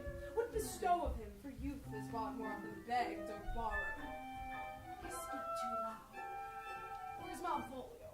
He is sad and civil and suits well for a servant with my fortunes. Where's Malvolio? He's coming, madam, but in a very strange manner. If he is sure possessed, madam. Why? What's the matter? Don't be brave. No, madam. He does nothing but smile. Your ladyship were best to have some guard about you if you do, for sure the man is tainted in his wits. Go, call him hither. I am as sad as he, and sad and merry madness equal. How now, Malvolio? Sweet lady, how? Smilest thou? I sent for thee upon a sad occasion. Sad, lady? Well, I could be sad. This does make some obstruction in the blood, this cross-gartering, but what of that? If it please the eye of one, it is with me as the very true sonnet is. Please one and please all one. I hope dost thou, man, what's the matter with thee? Not black in my mind, though yellow in my legs. It did come to his hands, and commands shall be executed. I think we do know the sweet Roman hand.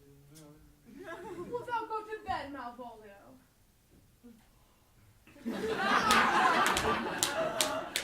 To bed? Aye, sweet sweetheart, and I'll come to thee. God comfort thee! Why smilest thou and kiss thy hand so oft? How do you, Malvolio? At your request, yes, nightingales answer daws. Why appear you with this ridiculous boldness before my lady? Be not afraid of greatness. 'Twas well writ. What meanst thou by that, Malvolio? Some are born great, Huh? some achieve greatness, Sayest thou? and some have greatness thrust upon them. Heavens restore thee! Remember who commended thy yellow stockings, The yellow stockings. and wished to see thee cross-gartered. Cross-gartered? Go to, thou art made, if thou desirest to be so. Am I made? If not, let me see thee a servant still. Why, this is very midsummer madness. Madam, the young gentleman.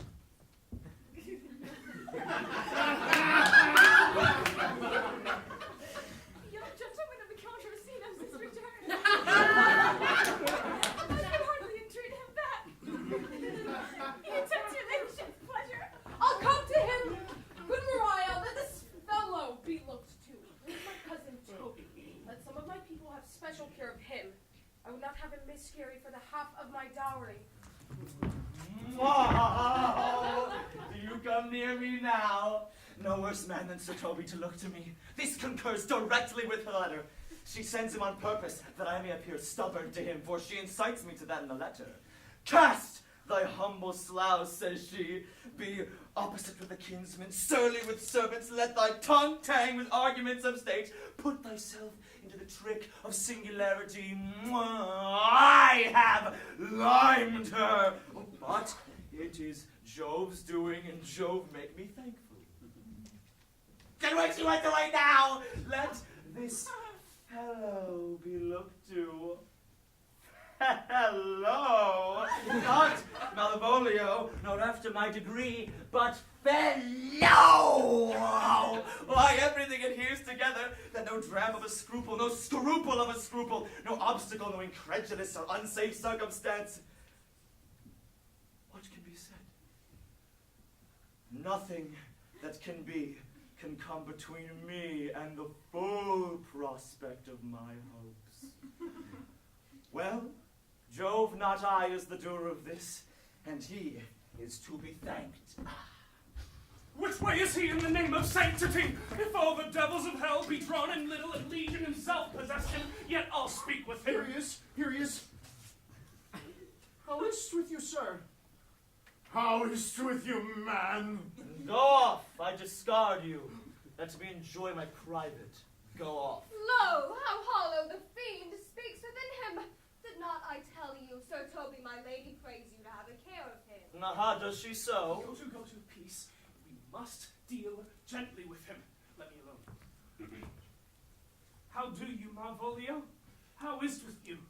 What man defy the devil? Consider he's an enemy to mankind! Do you know what you say? Law you, and you speak ill of the devil. How he takes it at heart. Pray God, he be not bewitched! His wonders of the wise woman. Married, it shall be done tomorrow morning if I live. My lady would not lose him for more than I'll say. How now, mistress? Oh, Lord! Prithee, hold thy peace! This is not the way. Do you not see you move him? Let me alone with him. Away with gentleness, gently, gently. The fiend is rough, will not be roughly used. Why, how now, my ballcock? How dost thou chuck? Sir! I bid thee come with me. What, man, 'tis not for gravity to play at cherry pit with Satan. Hang him, Falcolia! Get him to pray, Sir Toby. Get him to say his prayers. My prayers, minx? No, I warned you. He will not hear of godliness. Go hang yourselves all! You are idle, shallow things. I am not of your element. You shall know more hereafter.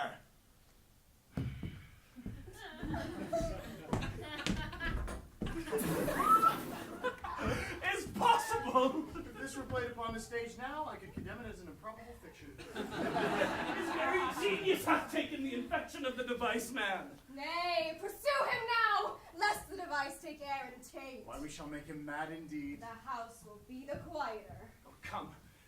We will have him in a dark room and bound. Well, my niece is already in the belief that he's mad. We may carry it thus for our pleasure and his penance, till our very pastime, tired out of breath, prompts us to have mercy on him, at which point we will take the device to the bar and crown thee a finder of madmen. But see! More matter for a May morning.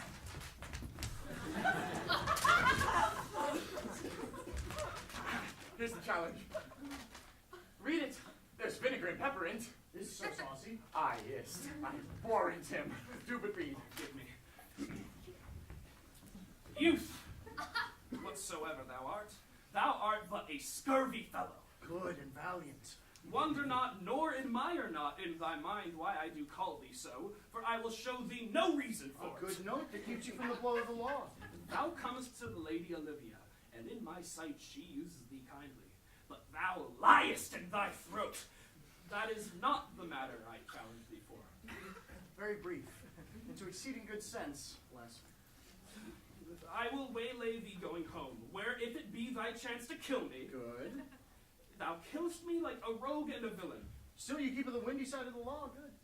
Fare thee well, and may God have mercy upon one of our souls. He may have mercy upon mine, but my hope is better, and so look to thyself. Thy friend as thou usest him, and thy sworn enemy, Sir Andrew Aguecheek. Why, if this letter move him not, his legs cannot. I'll give it him. You may have very fit occasion for it. He is now in some commerce with my lady, and will by and by depart. Go, Sir Andrew, scout before him at the corner of the orchard like a bum bailey. So soon as ever thou seest him, draw, and as thou drawest, swear horrible. For it comes to pass oft that a terrible oath, with a swaggering accent sharply twanged off, gives manhood more approbation than ever proof itself would have earned him. Away! Nay, let me alone for swearing. Now will I not deliver this letter? For the behavior of the young gentleman gives him out to be of good capacity and breeding. His employment between his lord and my niece confirms no less. Therefore, this letter, being so excellently ignorant, will strike no terror in the youth. He'll find it comes from a clodpole. But, sir, I'll deliver his challenge by word of mouth. Set upon Aguecheek a notable report of valor, and drive the gentleman, as I know his youth will aptly receive it, into a hideous opinion of his rage, skill, fury, and impetuosity. This will so fright them both that they will kill one another by the look, like cockatrices. Here he comes with your niece. Give him wait till he take leave, then presently after him. I will meditate the while upon some horrid message for the challenge. I have said too much unto a little stone, and laid mine honor to unchary art. There's something in me that reproves my fault, but such a headstrong, potent fault it is that it but mocks reproof. With the same behavior that your passion bears, it goes on my master's griefs. Here, wear this jewel for me. Refuse it not, it hath no tongue to vex you. And I beseech you, come again tomorrow. What shall you ask of me that I'll deny? That honor saved may upon asking give. Nothing but this. Your true love for my master. How, with mine honor, can I give him that which I have given you? I will acquit you. Well, come again. Fare thee well. Fiends like thee might bear my soul to hell.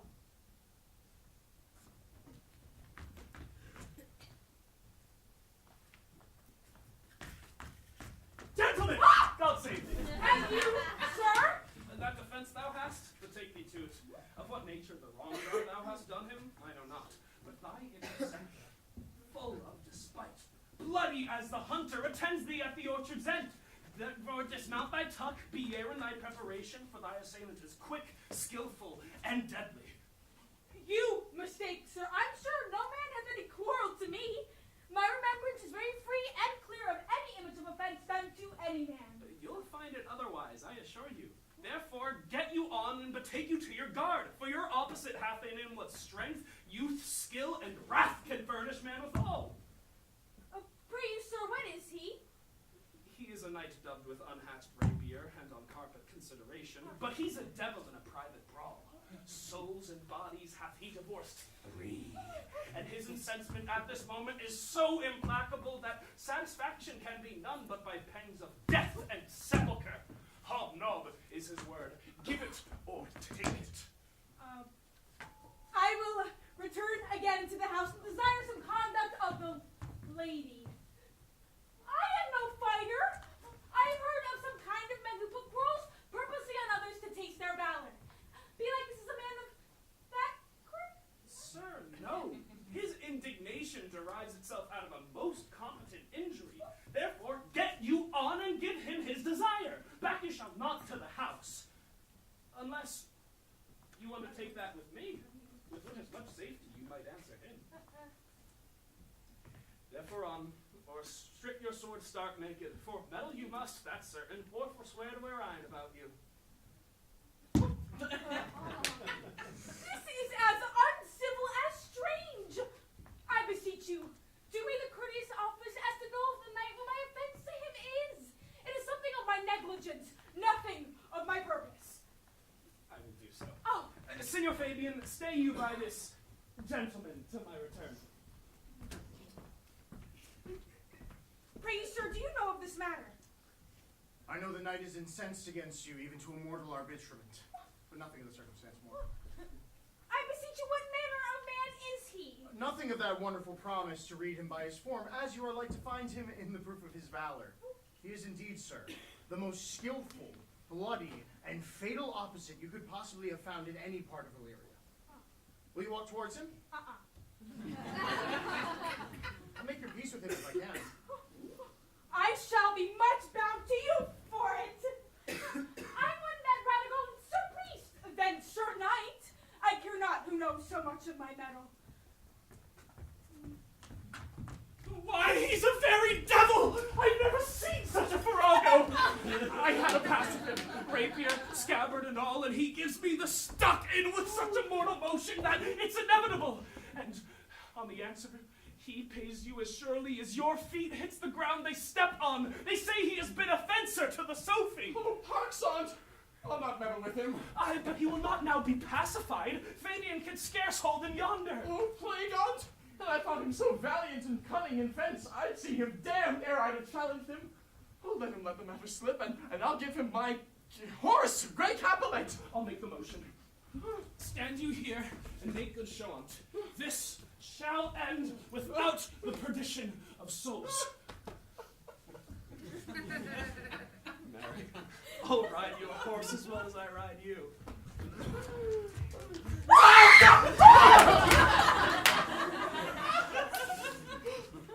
I have his horse to take up the quarrel. I have persuaded him youth's a devil. He is as conceited of it in pants and looks pale as if a bear were at his heels. Oh, come, sir, there's no remedy. He will, for his oath's sake, have one bout with you.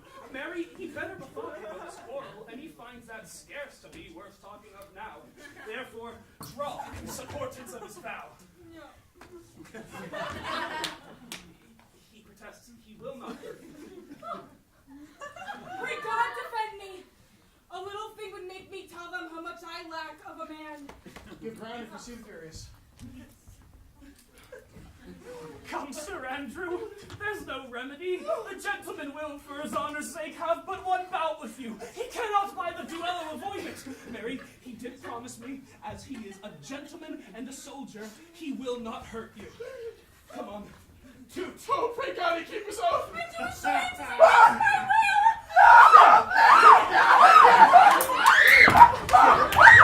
Put a pass forward! If this young gentleman have done offense, I take the fault on me. If you offend him, I for him defy him.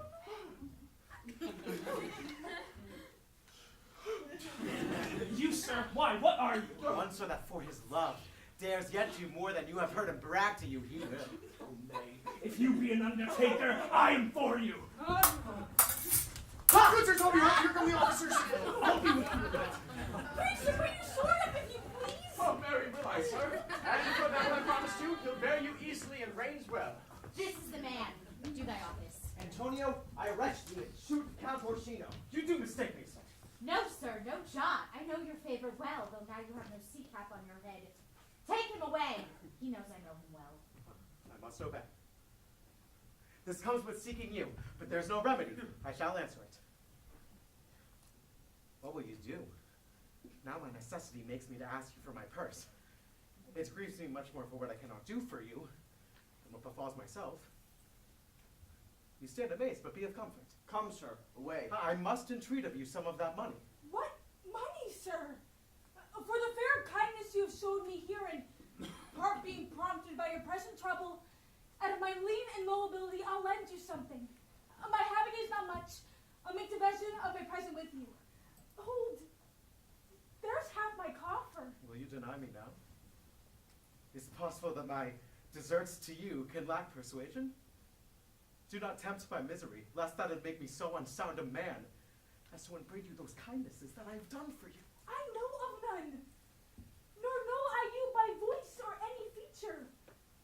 I hate ingratitude more in a man than lying, vainness, babbling, drunkenness, or any taint of vice whose strong corruption inhabits our frail blood. Heavens themselves. Come, sir, I pray you go. Let me speak a little. This youth that you see here, I snatched one half out of the jaws of death, relieved him with some sanctity of love into his image, which methought did promise. Most venerable words to thy devotion. What's that to us? The time goes by. Away! But oh, how vile and idle proves this God. Thou hast, Sebastian, done good feature, shame. In nature, there's no blemish but the mind. None can be called deformed but the unkind. Virtue is beauty, but the beauteous evil are empty trunks so flourished by the devil. The man grows mad. Away with him. Come! Come, sir! Lead me on! Methinks his words do from such passion fly that he believes himself. So do not I. Prove true imagination, oh, prove true, that I, dear brother, be now ta'en for you. He named Sebastian. I, my brother, now yet living in my glass. Even such and so in favor was my brother, and he went, still in this fashion, color, ornament. For him I imitate. Oh, if it prove tempests are kind, and salt waves fresh in love! Very dishonest and paltry boy, and more a coward than a hare. His dishonesty appears here in leaving his friend in necessity, and for his cowardship, ask Fabian. A coward. A most devout coward. Religious in it. Slid! I'll after him again and beat him! Do cuff him soundly, but never draw thy sword. And I do not. Come, let's see the event. I dare lay anything, 'twill be nothing yet. Will you make me believe I am not sent for you? Go to, thou art a foolish fellow, let me be clear of thee. Well held out, i'faith. No, I do not know you, nor I am not sent to you by my lady to bid you come speak with her. Nor your name is not Master Cesario, nor this is not my nose, neither. Nothing that is so. I prithee, vent thy folly somewhere else, thou knowst not me. Vent my folly? Vent my folly. He has heard that word of some great man, and now applies it to a fool. Vent my folly. I'm afraid this great lover the world will prove a cockney. I prithee now, ungird thy strangeness, and tell me when I shall vent to my lady. Shall I vent to her that thou art coming? I prithee, foolish Greek, depart from me. There's money for thee. Ooh. If you tarry longer, I shall give worse payment. By my troth, thou hast an open hand. These wise men that give fools money get themselves a good report.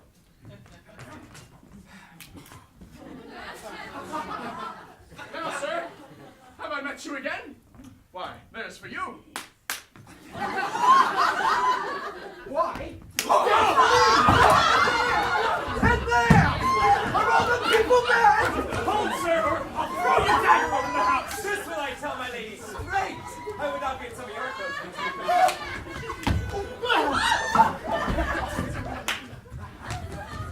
No! Come, sir, hold! Let him alone! work with him. I'll have an action of battery against him, if there be any law in Illyria. Though I struck him first. Oh! Let go thy hand. Come, sir, I'll not let you go. Come, young soldier, put up your iron. You are well fleshed. Come on. I will be free from thee. What wouldst thou now? If thou darest tempt me further, draw thy sword. What? I must have an ounce or two of this malapert blood from you! Hold! Toby, on thy life I charge thee, hold! Madam! Will it ever be thus? Ungracious wretch, fit for the mountains and the barbarous caves, where manners ne'er are preached, out of my sight. Be not offended, dear Ruthless!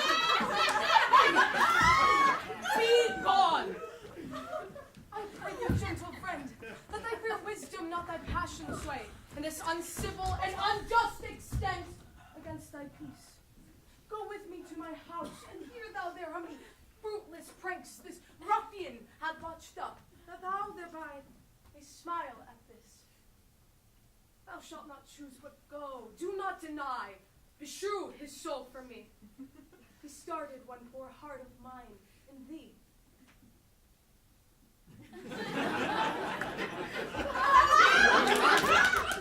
What relishes in this? How runs the stream? Or I am mad, or else this is a dream. Let fancy still my sense in thee steep. If it be thus to dream, still let me sleep. Nay, come, I prithee. Wouldst thou be ruled by me? Madam, I will. Oh, say so! And so be!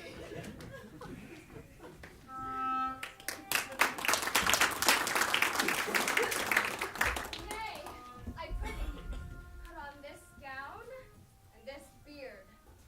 Make him believe thou art Sir Thomas the curate. And quickly, I'll call Sir Toby the whiles. Well, I'll put it on, and I will dissemble myself in't. And I would I were the first that ever dissembled in such a gown. And I am not tall enough to become the function well, nor thick enough to be thought a good student.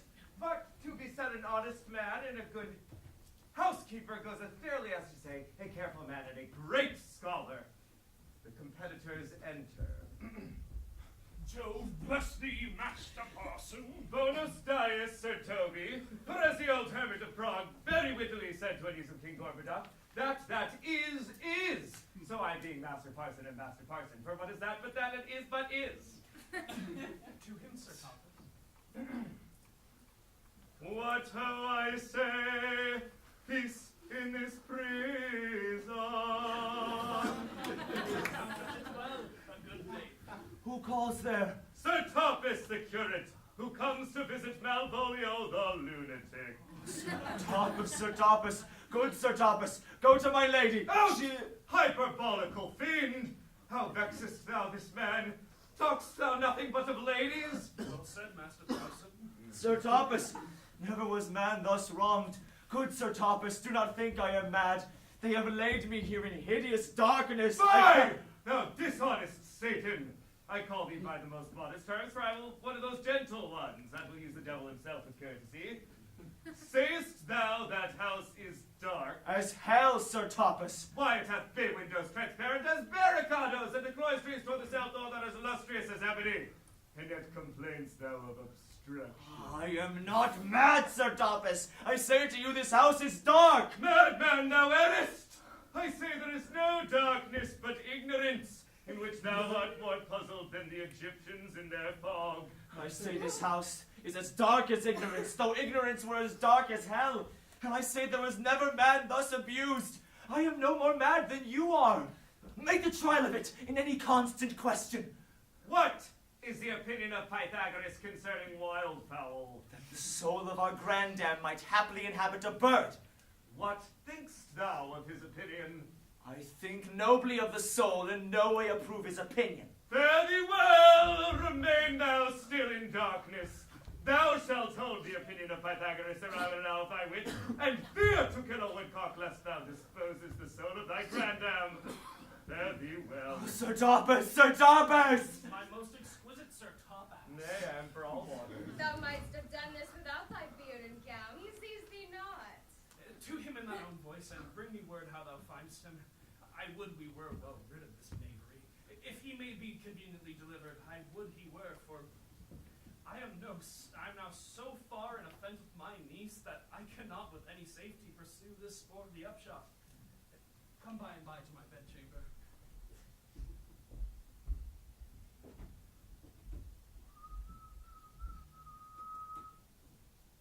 Hey, Robin, jolly Robin, tell me how thy lady does. Fool!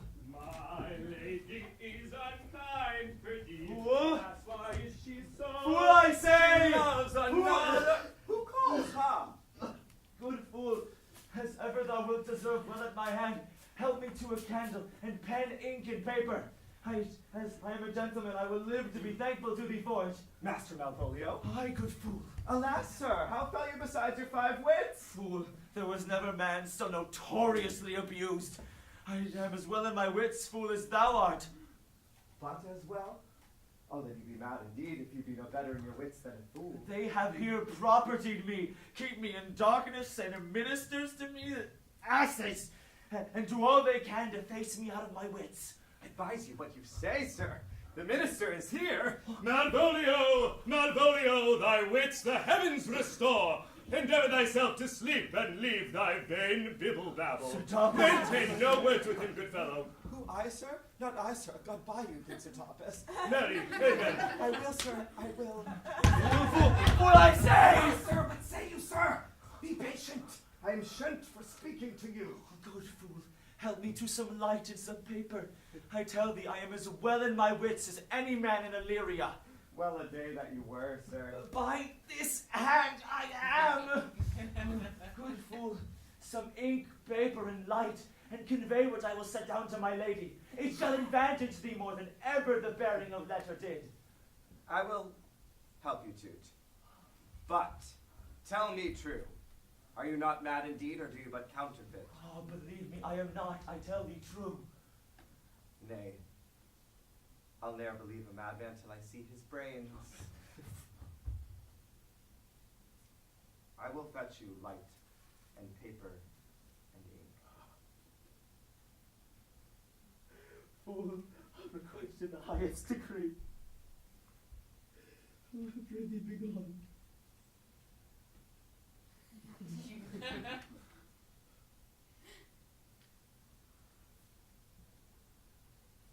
I'm gone, sir, and anon, sir.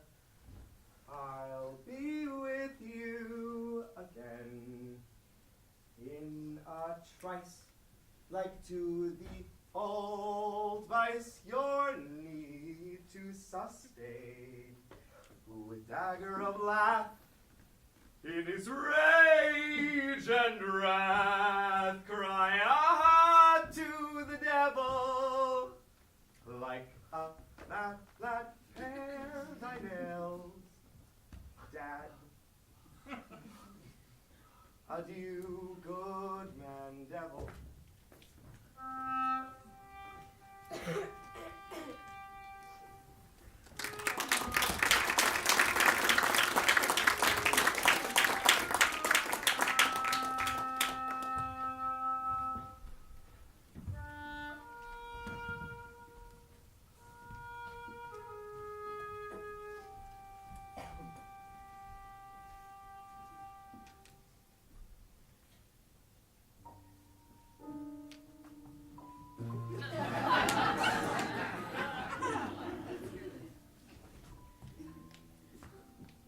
This is the air. And that is the glorious sun. This pearl she gave me, I do feel it and see it. And though 'tis wonder that enwraps me thus, yet 'tis not madness. Where's Antonio then? I could not find him at the Elephant, yet there he was, and there I found this credit, that he did range the town to seek me out. His counsel now might do me golden service.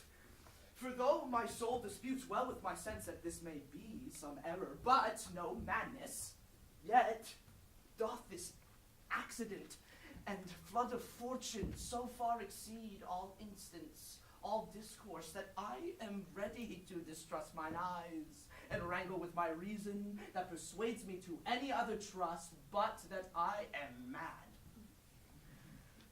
Or else the lady's mad.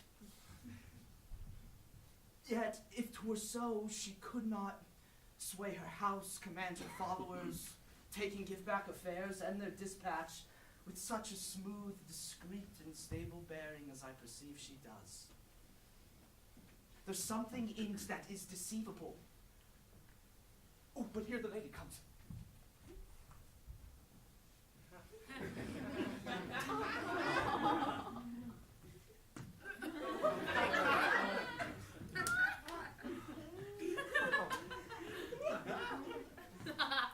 Blame not this haste of mine. If you mean well, now go with me and this holy man into the chantry by. There, before him and underneath that consecrated roof, plant me the full assurance of your faith that my most jealous and too doubtful soul may live at peace. He shall conceal it, whilst you are willing, it shall come to note what time we will our celebration keep, according to my birth. What do you say? I'll follow this good man and go with you, and having sworn truth, ever will be true. Then lead the way, good father, and heaven so shine. That they may fairly note this act of mine.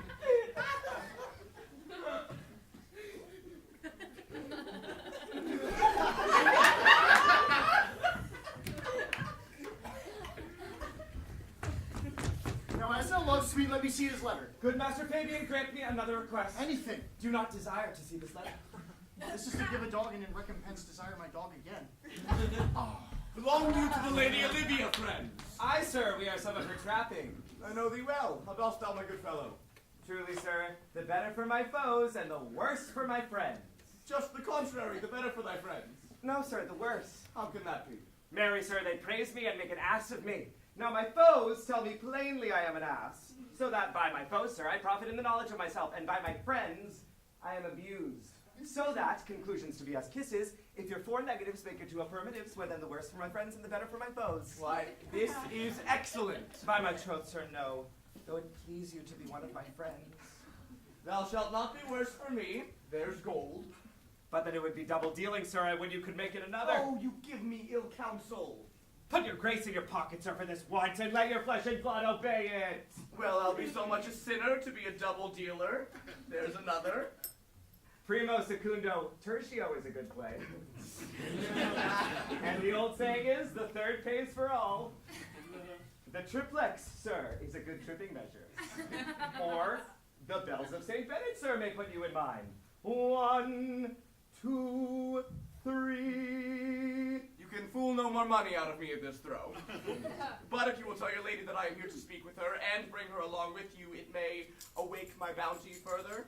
Marry, sir, lullaby to your bounty till I come again.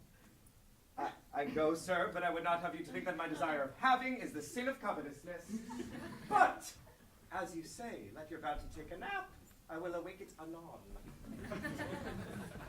Here comes the man, sir, that did rescue me. That face of his I do remember well. Yes, when I saw it last, it was besmeared as black as Vulcan in the smoke of war. A bobbling vessel was he captain of, for shallow draught and bulk unprizable, with which such scatheful grapple did he make with the most noble bottom of our fleet, that very envy in the tongue of loss cried fame and honor on him. What's the matter? Orsino, this is that Antonio that took the Phoenix and her freight from Candy. And this is he that did the tiger board when your young nephew Titus lost his leg. Here in the streets, desperate of shame and state, in private rabble did we apprehend him. He did me kindness, sir, drew on my side. But in conclusion put strange speech upon me. I know not what. 'Twas but distraction. Notable pirate, thou saltwater thief, what foolish boldness brought thee to their mercies, whom thou in terms so bloody and so dear hast made thine enemies? Orsino, noble sir, be pleased that I shake off these names you give me. Antonio never yet was thief or pirate, though I confess on base and ground enough Orsino's enemy. a witchcraft drew me hither. That most ungrateful boy there by your side, from the rude seas and raged in foamy mouth to die redeemed. A rack past hope he was. His life I gave him, and did thereto add my love, without retention or restraint, all his in dedication. For his sake did I expose myself, pure for his love, into the danger of this adverse town, drew to defend him when he was beset, where, being apprehended, his false cunning, not meaning to partake with me in danger, taught him to face me, out of his acquaintance, and grew a 20 years removed thing while one would wink. Denied me mine own purse, which I had recommended to his use not a half an hour before. How can this be? When came he to this town? Today, my lord, and for 3 months before. No interim, not a minute's vacancy. Both day and night did we keep company. Here comes the countess. Now heaven walks on earth.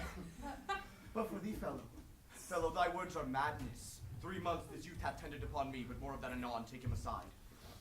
What would my lord but that he may not have, wherein Olivia may seem serviceable? Cesario, you do not keep promise with me.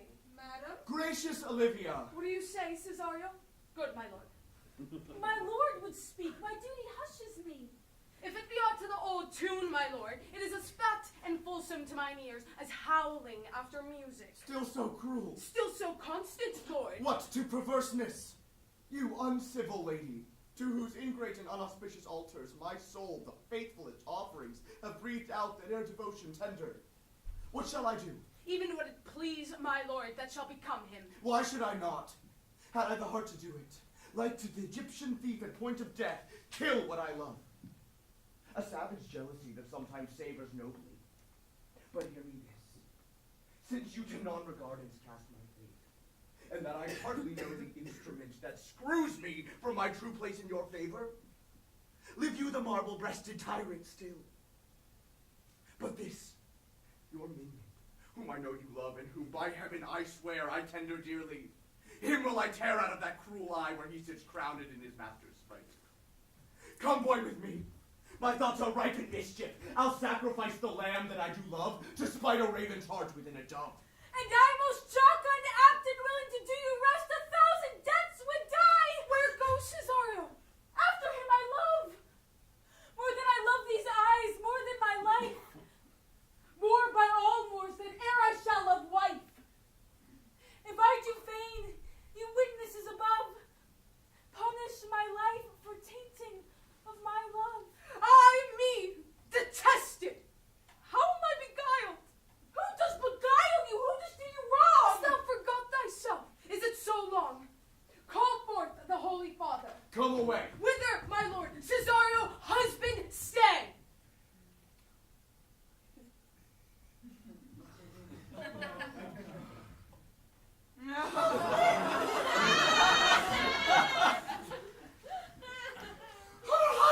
Sarah! I, husband, can he that deny?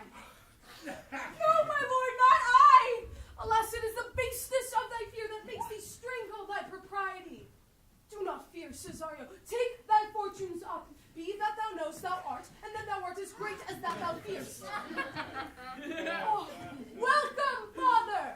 Father, I charge thee here to unfold, though lately we intended to keep in darkness. Recurrence now reveals before 'tis right. What thou dost know hath newly passed between this youth and me. A contract of eternal bond of love, confirmed by the mutual joinder of your hands, attested by the holy close of lips, strengthened by the interchangement of your rings, and all the ceremony of this function sealed in my function by my testimony. Since when? My watch hath told me. Told my grave. I have but traveled 2 hours.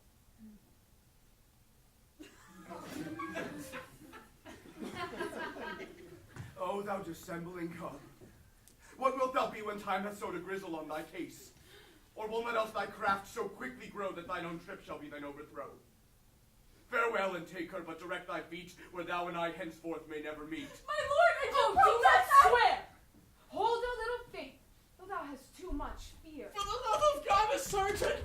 Send one presently to Sir Toby. What's the matter? Has broke my head across, and given Sir Toby a bloody coxcomb too. Oh, for the love of God, your help!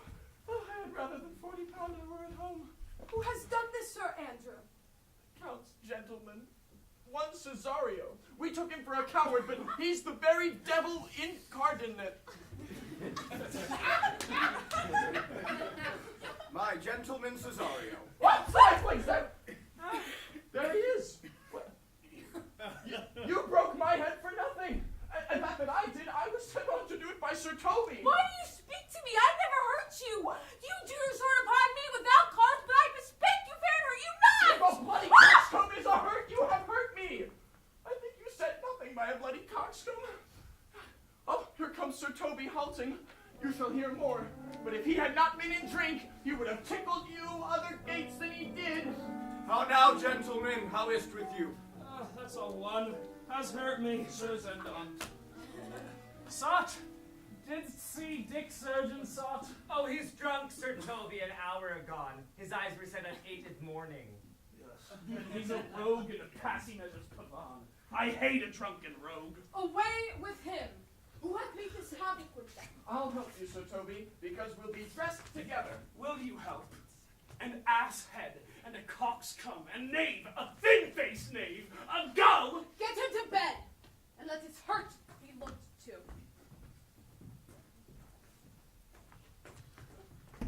I'm sorry, madam.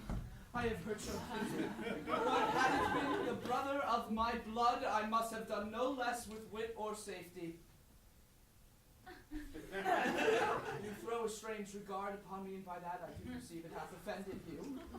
Pardon me, sweet one, even for the vows we made each other but so late ago. One face, one voice, one habit, and two persons. A natural perspective that is and is not. Antonio. Oh, my dear Antonio, how have the hours racked and tortured me since I lost thee? Sebastian, are you? Fearest thou that, Antonio? How have you made division of yourself? An apple cleft in two is not more twin than these two creatures. Which is Sebastian? Most wonderful.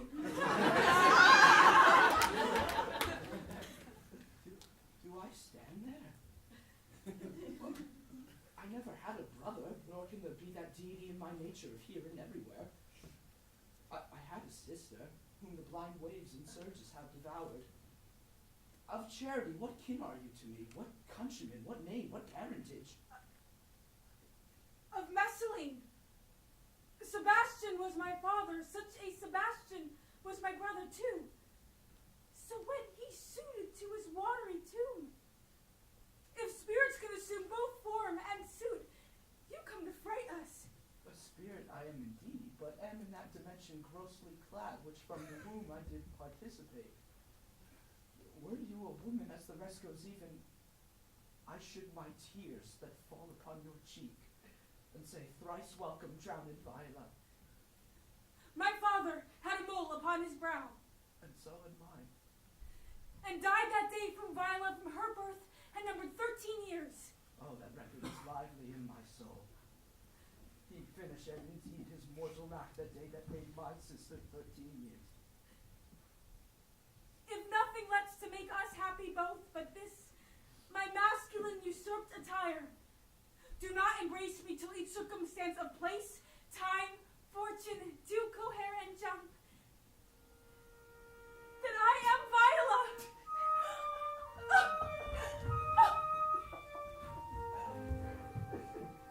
Which, to confirm, I'll bring you to a captain in this town where lie my maiden weeds, by whose gentle help I was preserved to serve this noble count. All the occurrence of my fortune since have between this lady and this lord. So comes it, lady, you have been mistook.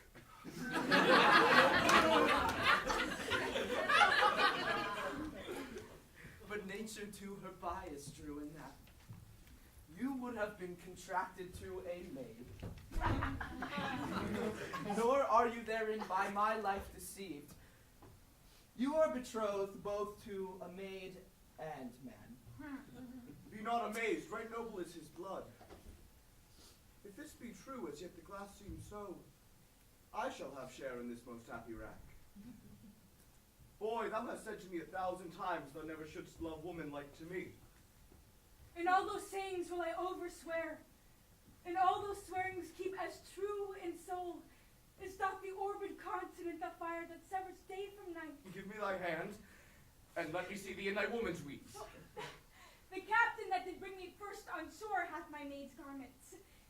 He, upon some action, is now in durance at Malvolio suit, a gentleman and follower of my lady's. He shall enlarge him. Fetch Malvolio hither! And yet, alas, now I remember me. They say, poor gentleman is much distract. The most extracting frenzy of mine own, clearly from my remembrance banished his. How does he, Sarah? Truly, madam, he holds Beelzebub at a stave's end as well as any man in his case may do. Has writ you a letter. I should have given it to you today morning, but as madmen's epistles are no gospels, so it skills not much when they are delivered. Open it and read it. Look then to be well edified when the fool delivers the madman. By the Lord, madam, you are gone! I'm no mad! No, madam, I do but read madness. If your ladyship should have it as it ought to be, you must allow vox. By the Lord, madam! Read it in thy right wit. So I do, Madonna, but to read it in his right wits is to read thus. Therefore perpend my princess and give ear. By the Lord, madam! Read it you, sir.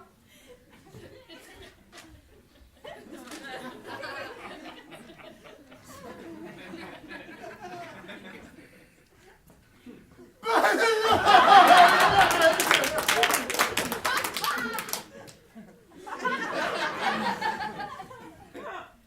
You wrong me. And the world shall know it.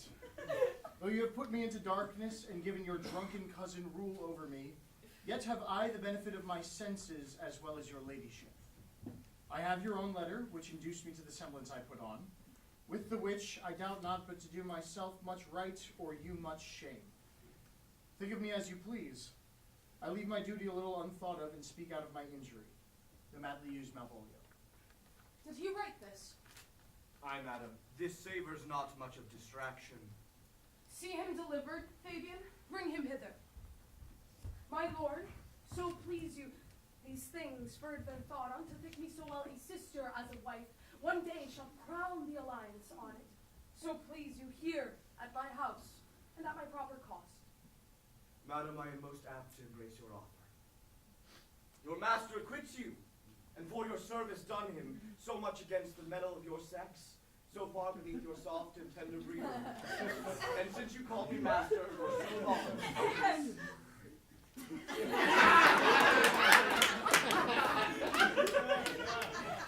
Here's my hand. You shall from this time be your master's mistress. A sister! You or she?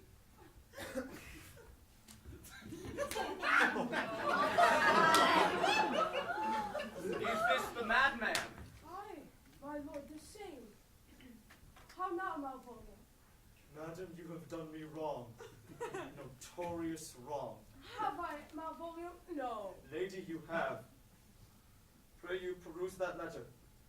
You must not now deny it is your hand. Write from it if you can, in hand or phrase, or say 'tis not your seal, not your invention.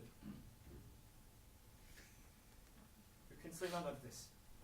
Well, grant it then, and tell me, in the modesty of honor, why you have given me such clear lights of favor, bade me come smiling and cross-gartered to you, to put on yellow stockings and to frown on Sir Toby and the lighter people, and acting this in an obedient hope, why have you suffered me to be imprisoned, kept in a dark house, visited by the priest, and made the most notorious geck and gull that e'er invention played on? Tell me why! Alas, Malvolio, this is not my writing. Though I confess, much like the character, but I have a question, says Mariah's hand. And now I do bethink me, it was she first told me thou was mad, then came in smiling, and in such forms that, here, were presupposed upon thee in the letter. Prithee, be content. This practice hath most shrewdly passed upon me, but when we know the grounds and authors of it, thou shalt be both the plaintiff and the judge of thine own cause. Good madam, here we speak. And let no quarrel nor no brawl to come taint the condition of this present hour, which I have wondered at. In hope it shall not. Most freely I confess, myself and Toby set this device against Malvolio here, upon some stubborn and uncourteous parts we had conceived against him. Maria writ the letter at Sir Toby's great importance, in recompense whereof he hath married her.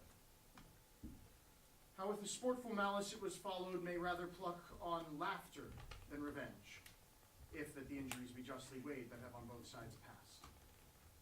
Alas, poor fool, how have they baffled thee? Why, some are born great, some achieve greatness, and some have greatness thrown upon. I was one, sir, in this interlude. One, sir, top ass, sir. But that's all. By the Lord, fool, I am not mad! But do you remember, madam, why laugh you at such a barren rascal? And you smile not? He's gagged. And thus the whirligig of time brings on his revenges.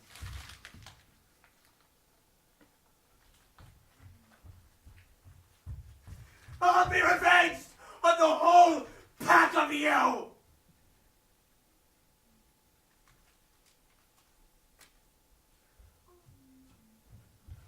He had been most notoriously abused. Pursue him and entreat him to a peace. He hath not told us of the captain yet.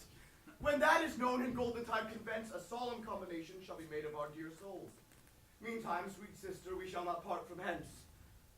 Cesario, come.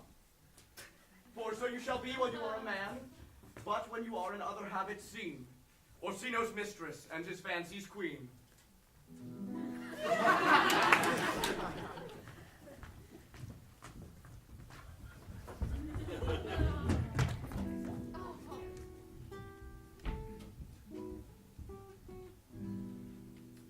When that I was a little tiny boy with a hey-ho, the wind and the rain, a foolish thing was but a toy, for the rain it raineth every day with a hey-ho, the wind and the rain, for the rain it raineth every day.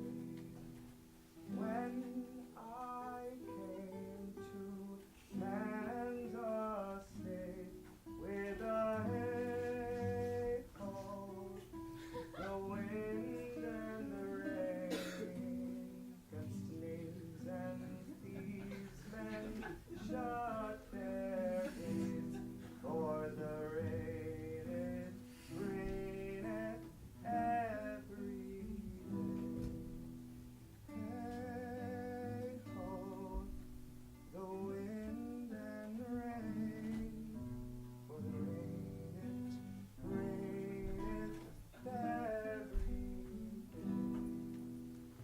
Long time ago, the world